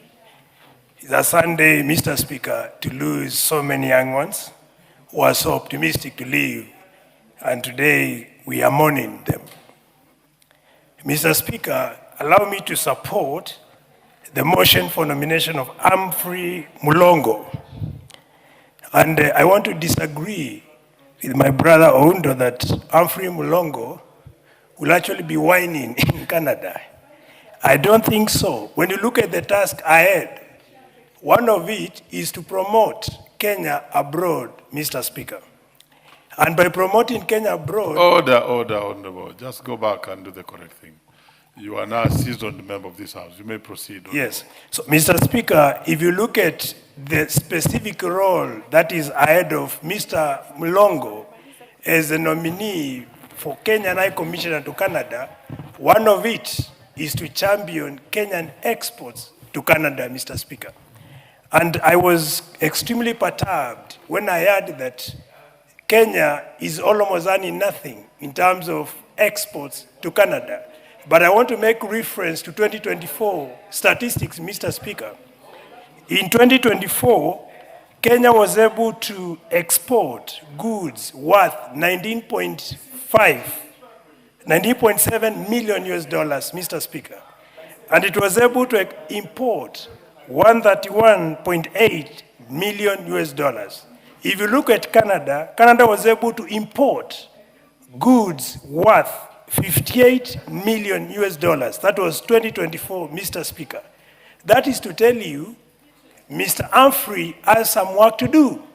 He needs to put more energy to promote Kenyan exports to Canada, Mr. Speaker. Importantly, in Kenya, we are grappling with unemployment, Mr. Speaker. Humphrey can be able to negotiate for foreign investments right here in Kenya, Mr. Speaker. I want to borrow leave what happened in the US. The US has been able to attract foreign investors from China and many other countries, Mr. Speaker. Kenya can equally do that if we make it easier to do business right here in Kenya, Mr. Speaker. And Humphrey can be able to champion for foreign investors from Canada to come and invest, open industries right here in Kenya if we put enabling environment from a business front for these investors to come and establish businesses right here in Kenya, Mr. Speaker. Additionally, Mr. Humphrey needs to build bilateral relations between Canada and Kenya. He can actually negotiate for visa-free movement of goods, of services, that is human persons from Kenya to Canada, Mr. Speaker. It has happened in other countries, Mr. Speaker, and that is some homework for Mr. Humphrey to do while at Canada, Mr. Speaker. When I used to live in the US, there are situations of double taxation, Mr. Speaker. And in this case, Humphrey needs to negotiate for double taxation agreements between Kenya and Canada. And if you look at his experience, he has solid experience in taxation, Mr. Speaker. And that's why I disagree with Oudo when he says the guy does not fit for this particular job, Mr. Speaker. He actually fits for the job, Mr. Speaker. Importantly, Mr. Speaker, he has some work to support citizens, Kenyan citizens living abroad, that is in Canada, Mr. Speaker. Now, based on that duty, I also want to underscore some of the notable achievements of Humphrey, which I think aligns with the responsibilities ahead of his job or ahead of him, Mr. Speaker. And one of the notable achievements, he has been able to digitize the tax system in KRA. He has also been able to do institutional reforms within KRA, Mr. Speaker, and he has also been able to expand the tax base as well as compliance within the Kenya Revenue Authority. And that is to tell you, if you look at these notable achievements and the assignment ahead of him, it actually aligns. And of course, experience is acquired through work. So given this opportunity, I'm sure he should be able to do well. And then academically, Mr. Speaker, this is an experienced person in public finance and with the qualifications which literally aligns with foreign policies, and that aligns with the job that Mr. Humphrey is supposed to do. So with those few remarks, Mr. Speaker, allow me to congratulate him in advance for this appointment, and we look forward to see him registering some remarkable achievement, just as he did as a Commissioner General in KRA. Thank you, Mr. Speaker. I submit. The Honorable John Gitonga. Thank you. Thank you, Honorable Speaker. And as I do my contribution, I also take this opportunity to actually say my condolences to the families that have lost their very young ones, and into Utumishi Academy and Junior School, Honorable Speaker. And also, Honorable Speaker, I wish quick recovery to the kids that are in hospitals. And in this very difficult day, Honorable Speaker, I want to give my poles to those families that are facing quite a difficult time. It is incomprehensible, Honorable Speaker, to imagine losing a loved one and a young one who is in school. Honorable Speaker, on the same breath, I also want to call upon this House to expedite and see the finality of the National Disaster Risk Management Bill that is currently in mediation, a bill that is looking at ensuring that we have equipment and VAT free of charge, Honorable Speaker, without taxation, and putting, Honorable Speaker, Honorable Gitonga. Yes, I can be informed, Honorable Speaker. Proceed, Leader. Thank you, Honorable Speaker. Just to inform the member for Manyata that the National Disaster Management Bill, which is a bill I sponsored way back in 2023, has gone through mediation, is completed, and will be assented tomorrow morning. Thank you. Honorable Speaker, it's good to be informed, but I also say that we need to expedite that, because a national disaster, Honorable Speaker, is something that you can't expect. But the preparedness in it, Honorable Speaker, is what really this House must look into. We need also to actually ensure, just like the country we are talking about, Canada, which has, if you read clearly, Honorable Speaker, you'll see from 2023 moving forward, they have increased their budgets in terms of disaster risk management, Honorable Speaker, to ensure we mitigate whenever such an issue comes in. But Honorable Speaker, also, as we discuss Mr. Humphrey, who is a person I knew when he was in KRA, and as we congratulate him, Honorable Speaker, it's good to discuss our very interesting foreign policy, Honorable Speaker. And I agree with the previous contributors on the need for Mr. Humphrey to look at how to enhance our trade between Canada and Kenya, Honorable Speaker, and also, Honorable Speaker, see how we can have even our very produce that we have had value getting to Canada, Honorable Speaker, so that our trade can even be better, Honorable Speaker, and also ensure that we sign even a free trade agreement with this country that have seen even the population of Canadians in Kenya has been increasing immensely in the late years, Honorable Speaker. But, Honorable Speaker, we also need to discuss in a major way, Honorable Speaker. Today, I woke up to news of some agreement of quarantining Ebola victims, Honorable Speaker, from other countries such as the US to Kenya, Honorable Speaker. And I was wondering, such significant agreements, and knowing very well, Honorable Speaker, we are discussing our very weak disaster management and risk management, including things as easy as screening of diseases at the airport, Honorable Speaker. We are having challenges with them as a country.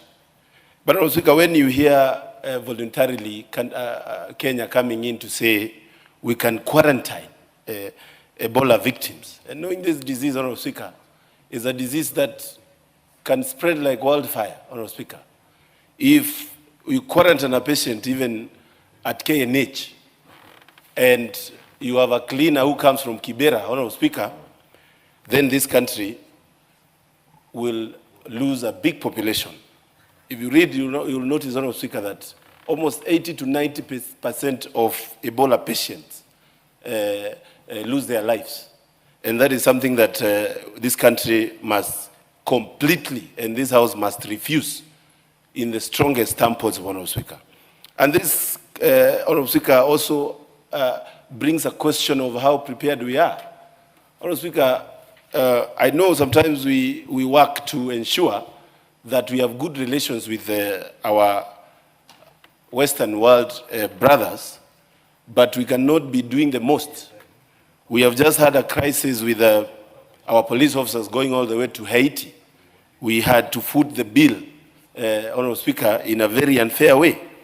And as we enhance our engagement with Canada, one of the things that I like about Canada is the fact that, yes, they are a superpower, but Honorable Speaker, you will not find them pushing such and bullying, Honorable Speaker, such issues to a country, a developing country like ours, Honorable Speaker.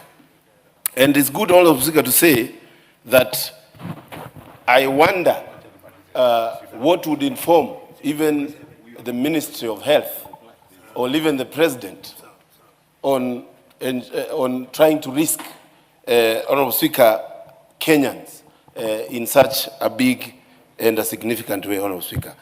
I have read the CV of Mr. Humphrey, Honorable Speaker.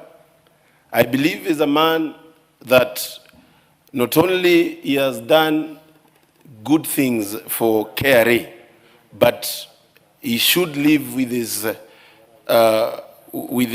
book well filled on things that he's supposed to achieve as he moved to Canada, Honorable Speaker, to enhance our relations. Honorable Speaker, I support.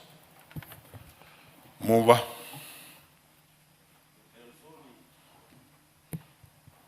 Thank you, Honorable Speaker. Thank you for the comments from honorable members. Allow me to profusely apologize to my very dependable member, Honorable Mili, for referring to her as a deputy minority, but rather as a substantive minority whip.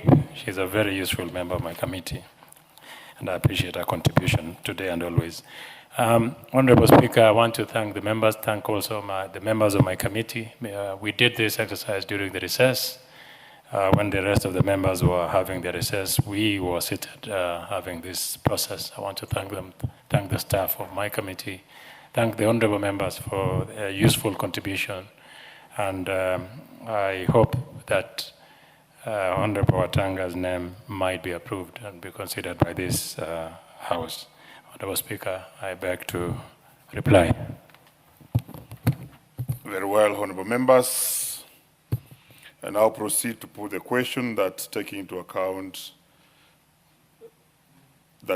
consideration the findings of the Departmental Committee on Defense, Intelligence and Foreign Relations in its report on the approval hearing of a nominee for appointment as High Commissioner to Ottawa, Canada, laid on the table of the House on Tuesday, 26 May 2026, and pursuant to the provisions of Article 132(2)(e) of the Constitution, Section 22 of the Foreign Service Act, Cap 185(e), and Sections 3 and 8 of the Public Appointments Parliamentary Approval Act, Cap 7F, this House approves The appointment of Mr. Humphrey Mulongo Watanga, EBS, as the High Commissioner to Ottawa, Canada. Will ask many out of that opinion say aye. Will ask many out of contrary opinion say nay. The ayes have it. Next order. Order number 13, the Public Finance Management Amendment Bill, National Assembly Bill number 17 of 2025, second reading. Leader. Thank you, Honorable Speaker. Honorable Speaker, I beg to move that the Public Finance Management Amendment Bill, National Assembly Bill number 17 of 2025, be now read a second time. Honorable Speaker, this is a very short bill. It's actually a bill repealing the Public Finance Management Act, sections 191A, 191B, 191C, 191D, 191E. And these sections currently mandate the National Treasury repealing. No, the sections. Order, Honorable Meli and Leader. Proceed procedurally. Honorable Speaker, allow me to take that again so that Honorable Mili may understand.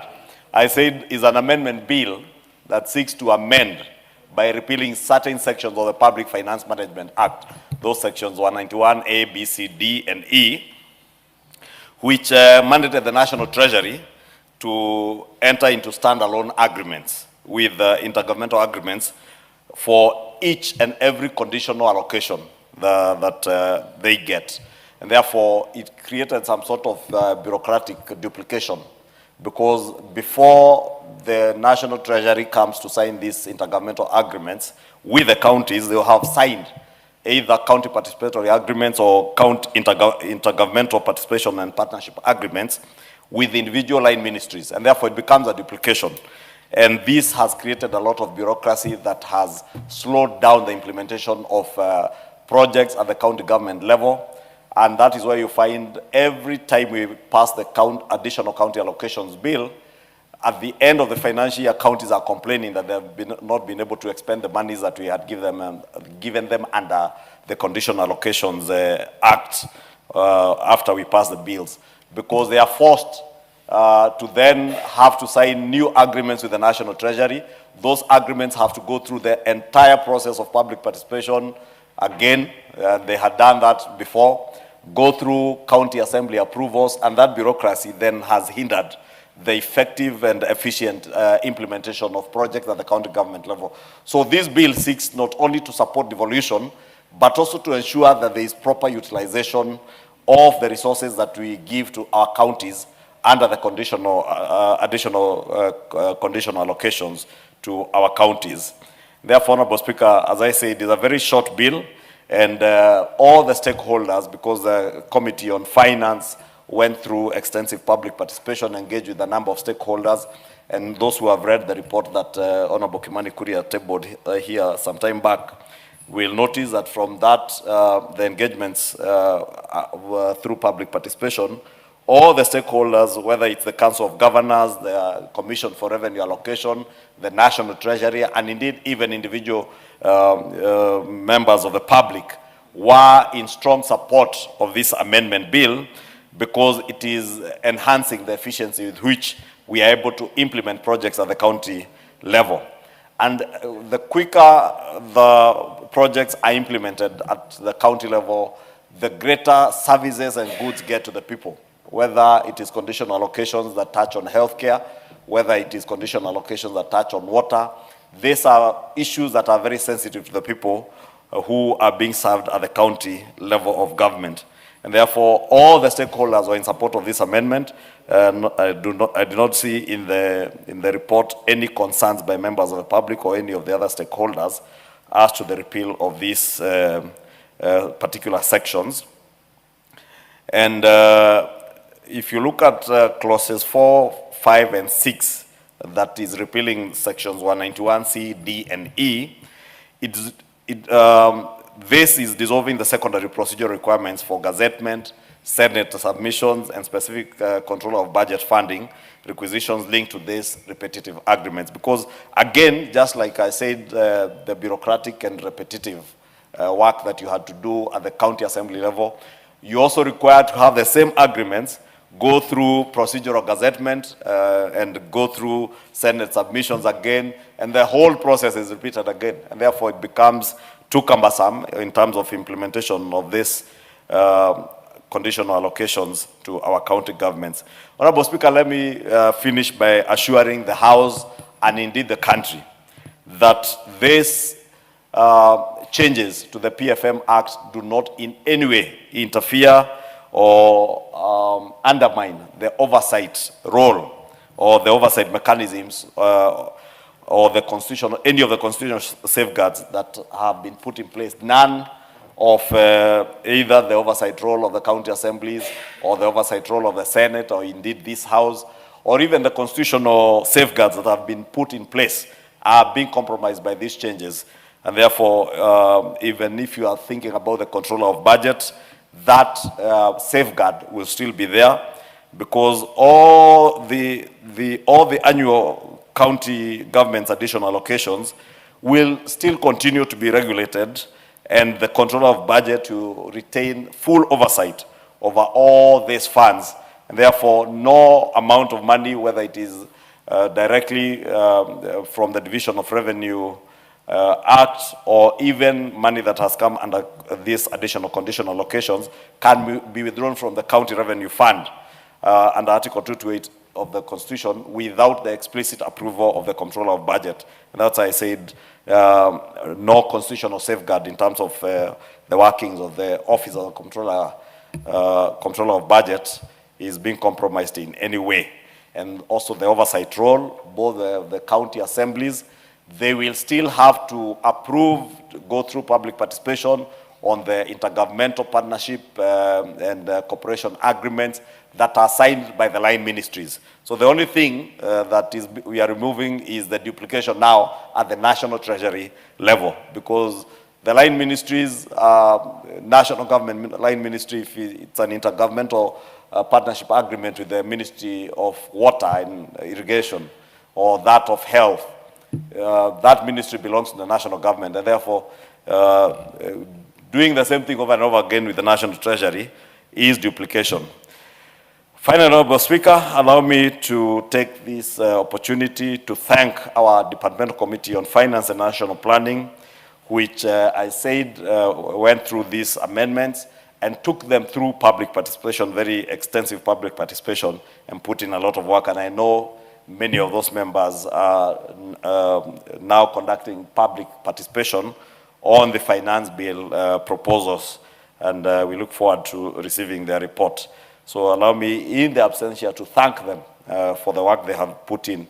This is one such committee amongst the committees I mentioned, which during the recess period has been very busy. I don't think there's a single day they have not sat throughout the 3 weeks of the long recess that we just came from, and I must thank them. Honorable Speaker, I beg to move, and I now wish to request the member for Tharaka, the Honorable Murugara, to second the motion. Thank you very much, Honorable Speaker. Honorable Speaker, I rise to second this bill, and by so doing, I fully associate myself with the speech of the Leader of Majority as regards what we are doing today to amend by repealing, that's what it is called, to amend by repealing the 5 sections of the PFM Act, which to some extent are actually a bottleneck to conditional funds going to county governments. The national government has always supported the county governments, and we do this through various laws, which laws are meant to safeguard funds that are going to county governments. They are utilized well for the benefit of the people, or our people, residing in the various counties. So today we remove some bottlenecks regarding conditional grants, where they have had to sign a second or third agreement with the Treasury once conditional grants are being issued. We remove this, and what do we expect in return? An efficient flow of money into the counties so that they are able also to timelessly deliver to the citizens services that they are obligated to actually deliver. We may say this was a bottleneck, as a result of which there was a trickle-down effect. It was trickling down slowly by slowly because it was actually highly squeezed. We are removing it today. May we get reciprocal flow of funds into the counties, and we start seeing the services that are supposed to be delivered by counties being delivered on time, and also exactly to what these funds are meant for, because there is a hue and cry regarding our counties. We cannot go without saying it every now and then, that our governors, even through the press, are being accused of mismanaging funds that are going to counties. Pray and hope this is not going to be abused, because we have enough safeguards to actually sustain the oversight role of Parliament, including the Senate, when it comes to safeguarding these funds. So, Honorable Speaker, I wish to support and second this bill so that we can pass it and county governments can receive conditional allocations without these bottlenecks being a hindrance to them. I do beg to second.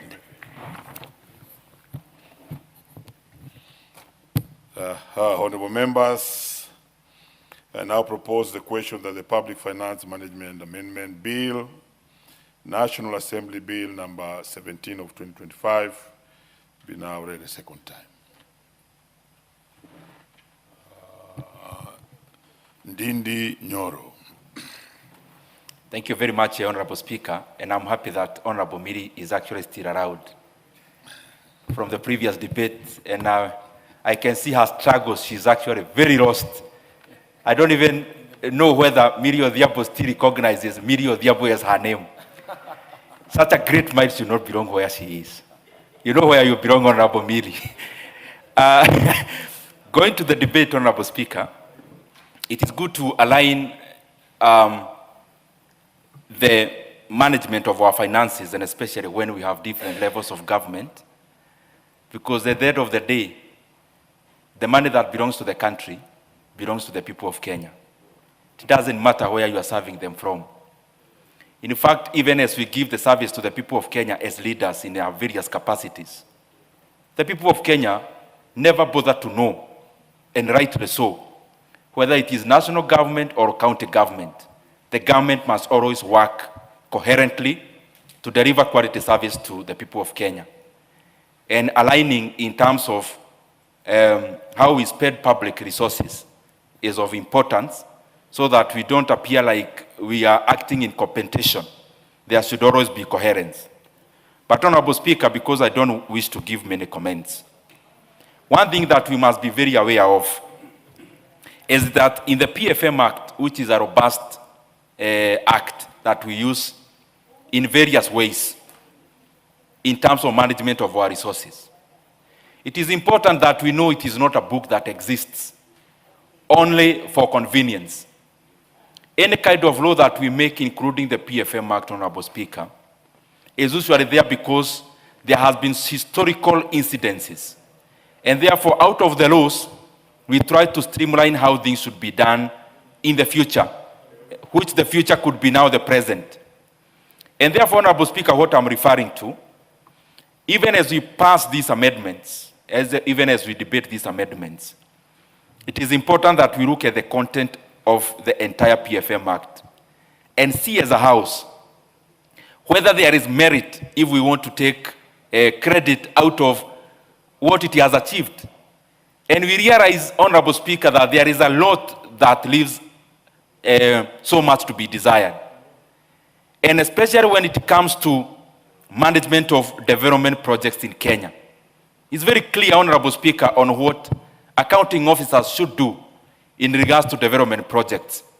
That it does not serve the people of Kenya when we start allocating monies for new projects, when we have ongoing ones that are stalled. Honorable Speaker, even when we are building a classroom, because it's a very good case to understand how this is retrogressive for all of us. If you use CDF money to build a classroom up to rental, and you spend public money, And then you start another one, you do up to foundation. And then you do another one, a hall, up to fourth course. Until the Kenyan people can get the utility out of the projects that we implement. All that is money that is lost, Honorable Speaker. Because the utility of the money is in the use. And the use of some of these projects is only when the utility of this project, is only in the use. If you do a road and you leave it without completion, then you start another one and another one, Honorable Speaker. This is something that we have to be very forthright on. And I believe even the Office of the Auditor General can be very keen in this kind of malfeasance in the management of public resources. The other thing, Honorable Speaker, we have passed laws on how to manage our debt in this parliament. And by the way, the current laws of Kenya only permit debt up to 55% of our GDP, with a part of only 5%, meaning maximum of 60. But is that our debt currently? It is over 10% more than that. Honorable Speaker, what I'm trying to say is that we make laws, and especially money that guides, laws that guides how we spend public resources, so that we have order in the management of that money, and also, Honorable Speaker, so that we don't have money getting lost, and so that we also don't overburden future generations using the current spending. And therefore, Honorable Speaker, it is good that we keep on pointing and looking at the public officers who are going against the laws we have passed here in Parliament. Because ultimately, laws must never be books that we keep in ourselves in the offices of government. There should be something that we must follow. For example, now, Honorable Speaker, honestly, why is Kenyan debt more than 70%? Yet all our laws only permit up to 60%. Who are these people who sign extra loans, Honorable Speaker, and extra debt? Is it that it was past time when we passed these laws? I don't think so. They were meant for something. And that something can only be achieved if we abide by the laws that we make and we pass. As I go to the conclusion, Honorable Speaker, the issue of pending bills is actually out of not following our PFM Act. The reason why we have so many people closing businesses here in Kenya out of the vagaries they have gotten by doing business with government as vendors is basically out of some of the people, some of us in government, and especially accounting officers, going against the PFM Act. If we strictly follow it, Honorable Speaker, this term, which is only mostly very dominant in Kenya, would not be there. And there is a spiral effect to it, Honorable Speaker. When we have entrepreneurs who get punished out of doing business with government, Honorable Speaker, we continue to decimate the most important factor of production in the current economy, Honorable Speaker, in the modern economy, which is entrepreneurship and ingenuity and the ability of human beings to produce. Honorable Speaker, therefore, as we debate this, it is important we look at it in entirety so that, Honorable Speaker, we can be able to make all the officers who should follow the laws to follow them, because we never pass them to be in cabinets. I submit, Honorable Speaker. The Honorable Millie. Thank you, Mr. Speaker. Mr. Speaker, I stand to support, and even in supporting, I just wanted to respond to my good brother, Honorable Ndindi Nyoro, before I speak. And Mr. Speaker, I want to say that I want to largely agree with him that I look different in my posturing as a politician for very obvious reasons. And that is because since I joined Parliament, I have largely been in opposition. We were in short stints when we came in the coalition government with Kibaki, the government of national unity with Kibaki, and then we were in a short stint, I think, also with the President Uhuru Kenyatta. But even in those moments, you know, it's an uneasy place because it's not really your government. So in a way, I do agree with you that, and that's why I was saying earlier on that I'm kind of a mongrel. But I want to say that you should actually also look at yourself. And you're also very different. And Mr. Speaker, when he was the chairman of the budget committee, he was the greatest apologist for the government of Kenya. And the things now, in fact, when you just oppose the things he was saying then and the things he's saying now, it's actually amusing. But that's the nature of politics. It's the same way I see people putting the things that Honorable Mbadi used to say and the Minister for Energy used to say. And what they say now is very different. And that's why, Mr. Speaker, sometimes I tell people, try as much as possible to leave your politics based on principle like myself. Because it's very difficult to eat your words. I very occasionally eat my words. I know because we are fallible as human beings, but I very occasionally eat my words. And that is because I stand by, I go by principle. And you will notice when I think something is wrong, even when I'm fought, I will be quiet out of courtesy. And Mr. Speaker, you can even see on our side, because we are not used to these kind of things. So even when we are supporting President Ruto, we go, we support Ruto, we support Ruto. Why are we fighting when we are supporting President Ruto? Just say, I support President Ruto. Don't fight that you are supporting President. Until like one day, yesterday, I think I had one of our leaders saying, we are going for war. And I'm like, who are we fighting? we are fighting Uhuru Kenyatta, who is not vying as president. We are fighting Rigathi Gachagua, who is rudderless. He doesn't know where he's coming from, where he's going, because he has not even been clear, but we are busy fighting him. So that confusion is all around, especially in our party. So sometimes let some of us who've been here a long time relax and support quietly the way we do. So even if Honorable Ndindi Nyoro... Let's see Honorable Ndindi, now that you... Honorable Speaker, I respect Honorable Miri Mabona a lot. But I think it's not a very good trade that this house will keep on attacking people who are defenseless in this house. They are not here. I think even in our references of jokes, we may use the people who are there to defend themselves so that we be fair to everyone. Great Mill, you may proceed. Thank you, Mr. Speaker. Actually, I didn't actually, yes, please inform me. Now this is part of broad-based. Millie, do you want to be informed? Yes, I want to be informed. Proceed, Leader. Thank you, Honorable Speaker. I wanted to inform the Honorable Millie that I was keenly listening to her. And she has not attacked anybody. In fact, she has only advised others. Yes. And you know, I don't know why people get jittery when they are advised. I have heard others, Honorable Speaker, in the recent few days, saying that, oh, Uhuru has since retired, but retirement should not mean that he's dumb, he cannot speak. But nobody has told Uhuru that he can't speak. Uhuru has every right to speak as the fourth president of the Republic of Kenya.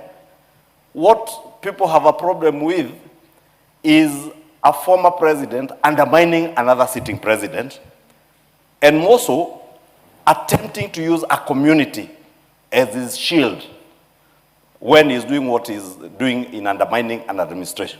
But we want the former president to speak.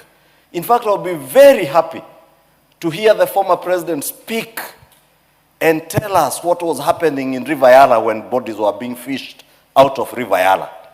I would want the former president, President Uhuru Kenyatta, to speak and tell us what was happening when our economy was captured and subsidies drained the entire economy, when we drained our foreign reserves to almost below $6 billion, Honorable Speaker.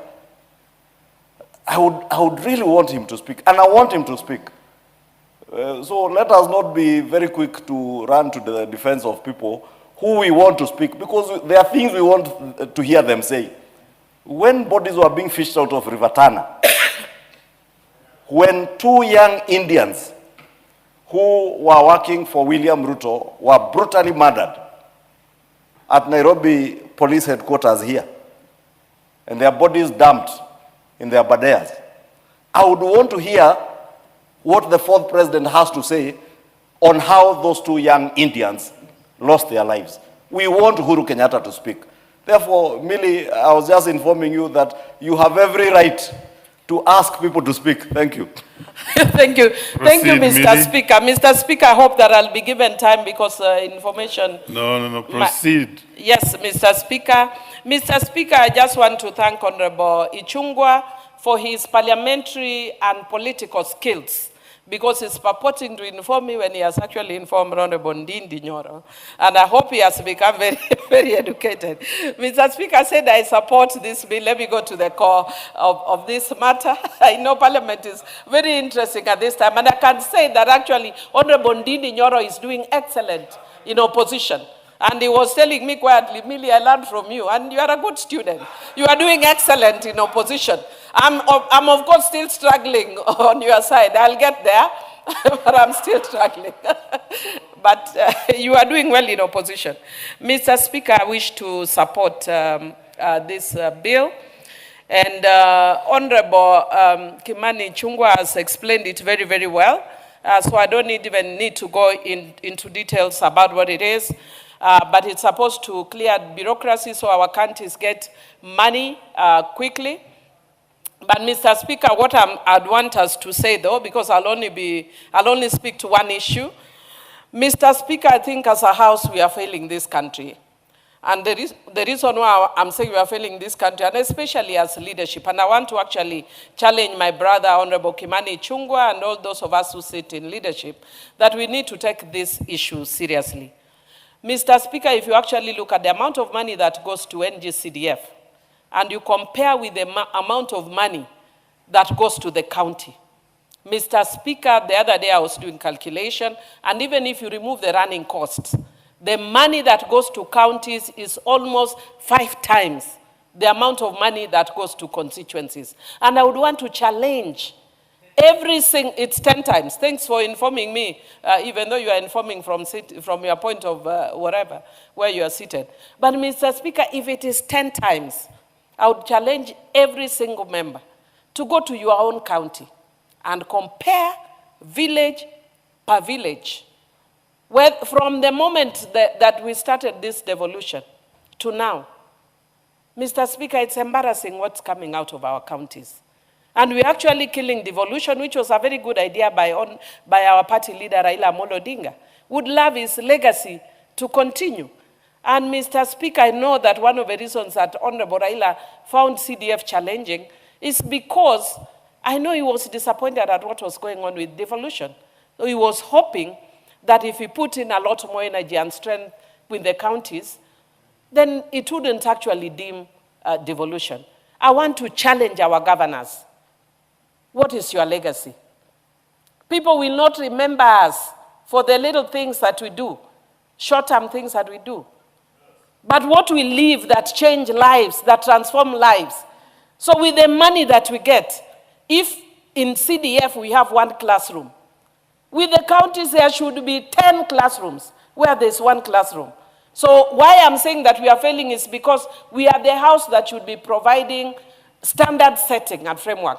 We need to come up with a law that is similar to NGCDF, which is standard setting that controls how our governors spend money. Because right now it's free fall. People use the money the way they want. And even though we get back feedback from the auditors, nothing much is done.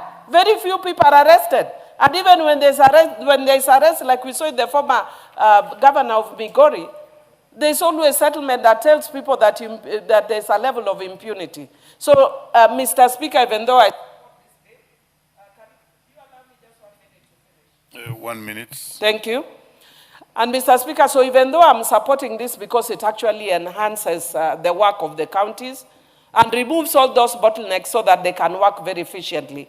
But can we show accountability with what we have right now before we get those conditional grants? So I'm challenging our governors. What will we remember you for? Will we be remembering you because you sang very well, you danced very well, you jammed very well? Let us remember you for the lives that you have transformed. I support. The Honorable John Gitonga. Thank you. Thank you, Honorable Speaker. And Honorable Speaker, this is a very important change. Honorable Speaker, by God's grace, from 2027, I'll be the governor of the great county of Embu, the land of opportunity. And Honorable Speaker, this amendment that ensures that resources that come to counties do not have a lot of bureaucracy and ensure that they get there in time to use. Honorable Speaker, it's an amendment, Honorable Speaker, that I've welcomed in both hands, Honorable Speaker. And Honorable Speaker, I agree with Millie, and when I become the governor of Embu, I will answer the question on where these monies have been going. Because, as you say from your side of view, I also observe the same, Honorable Speaker, that county governments, I was doing a simple calculation for Embu County, and it has received over 40 billion Kenya shillings, Honorable Speaker, which is actually, Honorable Speaker, I would say 10 times, as it has been mentioned, the NGCDF resources that go to the county of Embu. And Honorable Speaker, you can walk miles before you notice a project from the county government of Embu, Honorable Speaker. Honorable Speaker, these conditional grants are among the resources that have transformed many of our counties.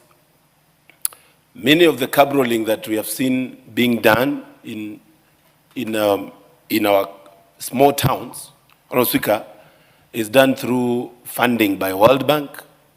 We have projects such as KISIP and KUSIP, which, Honorable Speaker, are resources that come through the ministries. And Honorable Speaker, you find that many of the counties have been blocked from getting these resources because of lack of very clear implementation plan. And Honorable Speaker, this House must think about the fact that these resources come through the ministries and the procurement happen in the counties. And this brings a new question of oversight. Because today, Honorable Speaker, you will not hear this House discussing line projects of the KISIP and KUSIP projects happening under the Ministry of Housing, Urban Planning and Public Works. And Honorable Speaker, while we are looking at quickening the way of resources getting to counties, there is also another important issue on ensuring that these resources are used in the right way and they get to benefit our people, Honorable Speaker. Honorable Speaker, this also comes in with what has happened in this House, RMLF, among the conditional grants. And you find, Honorable Speaker, these are resources that this House was utilizing to do the roads. But Honorable Speaker, you'll also find that there is also a lacuna in terms of oversight, because this House cannot oversight counties. And this House actually will allocate these resources to counties. Honorable Speaker, our counties must work. It is now close to 16 years since the new constitution. Honorable Speaker, a county that is not working burdens the next county that is next to it. Today, Honorable Speaker, almost all healthcare officers are actually on strike in Embu. The calls that I'm getting are that the Chuka Level 5 hospital, that is actually the neighboring county, the Rakanidhi, is actually bearing the burden of the dysfunctional healthcare in one county, that is Embu. And this, Honorable Speaker, gives us a lot of questions to ask, because devolution, as Honorable Millie has said, and Raila Odinga, among the people that pushed for devolution, envisioned really transformation that is going to be actually be felt by somebody who has not even gotten to this city, Honorable Speaker. Honorable Speaker, you find that even on the matters of pending bills, where you find crazy, nonsensical, unpaid pending bills, Honorable Speaker, is in our county government. And we have seen people committing suicide, people losing their lives and going to drugs. I saw the drama of one young man in Machakos County, Honorable Speaker, crying like a baby, saying, why are you not paying me? And I did the work. And Honorable Speaker, this actually is something that should disturb this National Assembly. Honorable Speaker, when we talk of disaster preparedness, and this is among, Honorable Speaker, areas that conditional grants, we have seen donation of fire trucks coming in to counties through the conditional grants. But Honorable Speaker, when it comes to the usage and maintenance of this, you find, Honorable Speaker, that there is always a challenge. And that is why we need to relook and ensure that while we are amending the public finance management bill, Honorable Speaker, we also look at how we can enhance matters to do with checking on those resources, how they are being used. Honorable Speaker, I beg to support. Very good. Move to reply.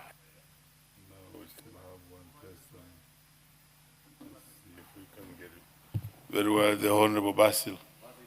There was a few minutes, Basil. Thank you, Speaker. I don't think I'll take too much time. So majority, I know this is a very critical bill that we need to pass. From onset, Mr. Speaker, I want to support this particular bill. That's the amendment of the bill by repealing certain sections of the bill. The goal of this bill, Mr. Speaker, one is to boost efficiency in terms of resources that are transferred to counties, boost coordination between national and county governments, and also promote transparency, Mr. Speaker. And when you talk of the very key objectives of this bill, one of it is to eliminate duplication of funding, Mr. Speaker. And when you eliminate duplication of funding, in principle, you're promoting accountability, particularly from the revenue that this country collects, as well as the money that taxpayers have been pumping to the devolved functions, Mr. Speaker.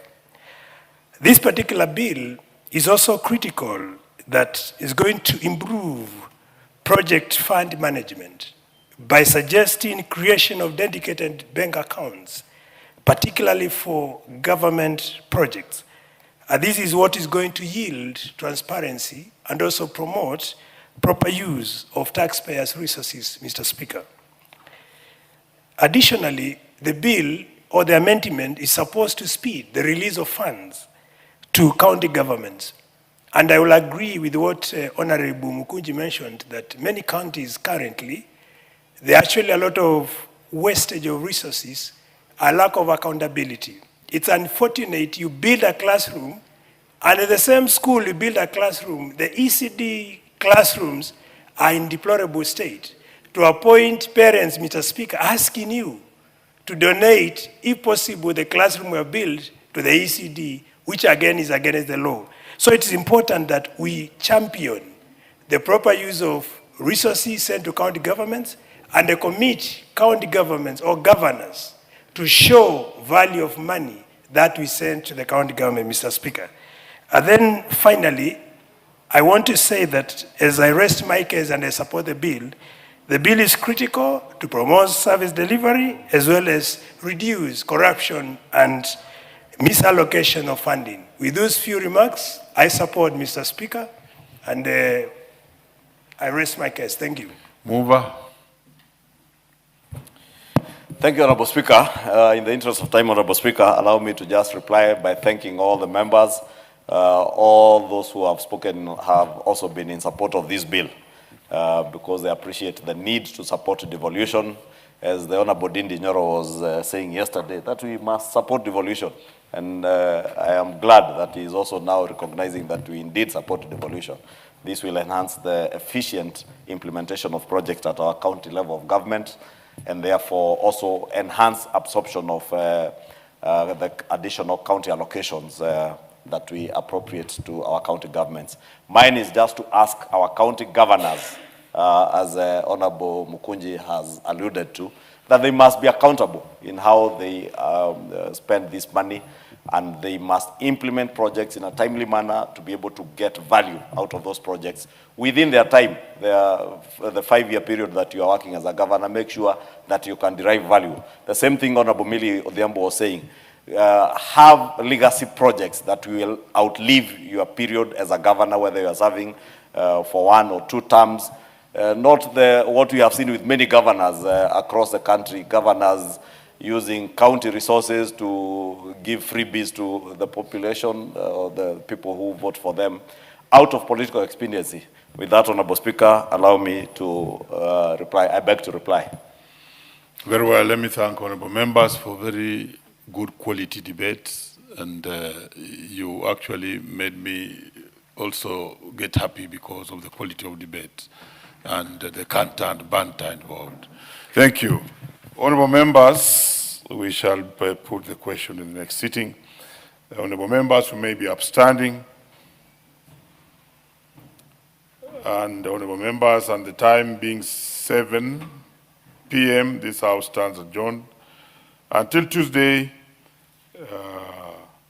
2nd June 2026 at 2:30 p.m.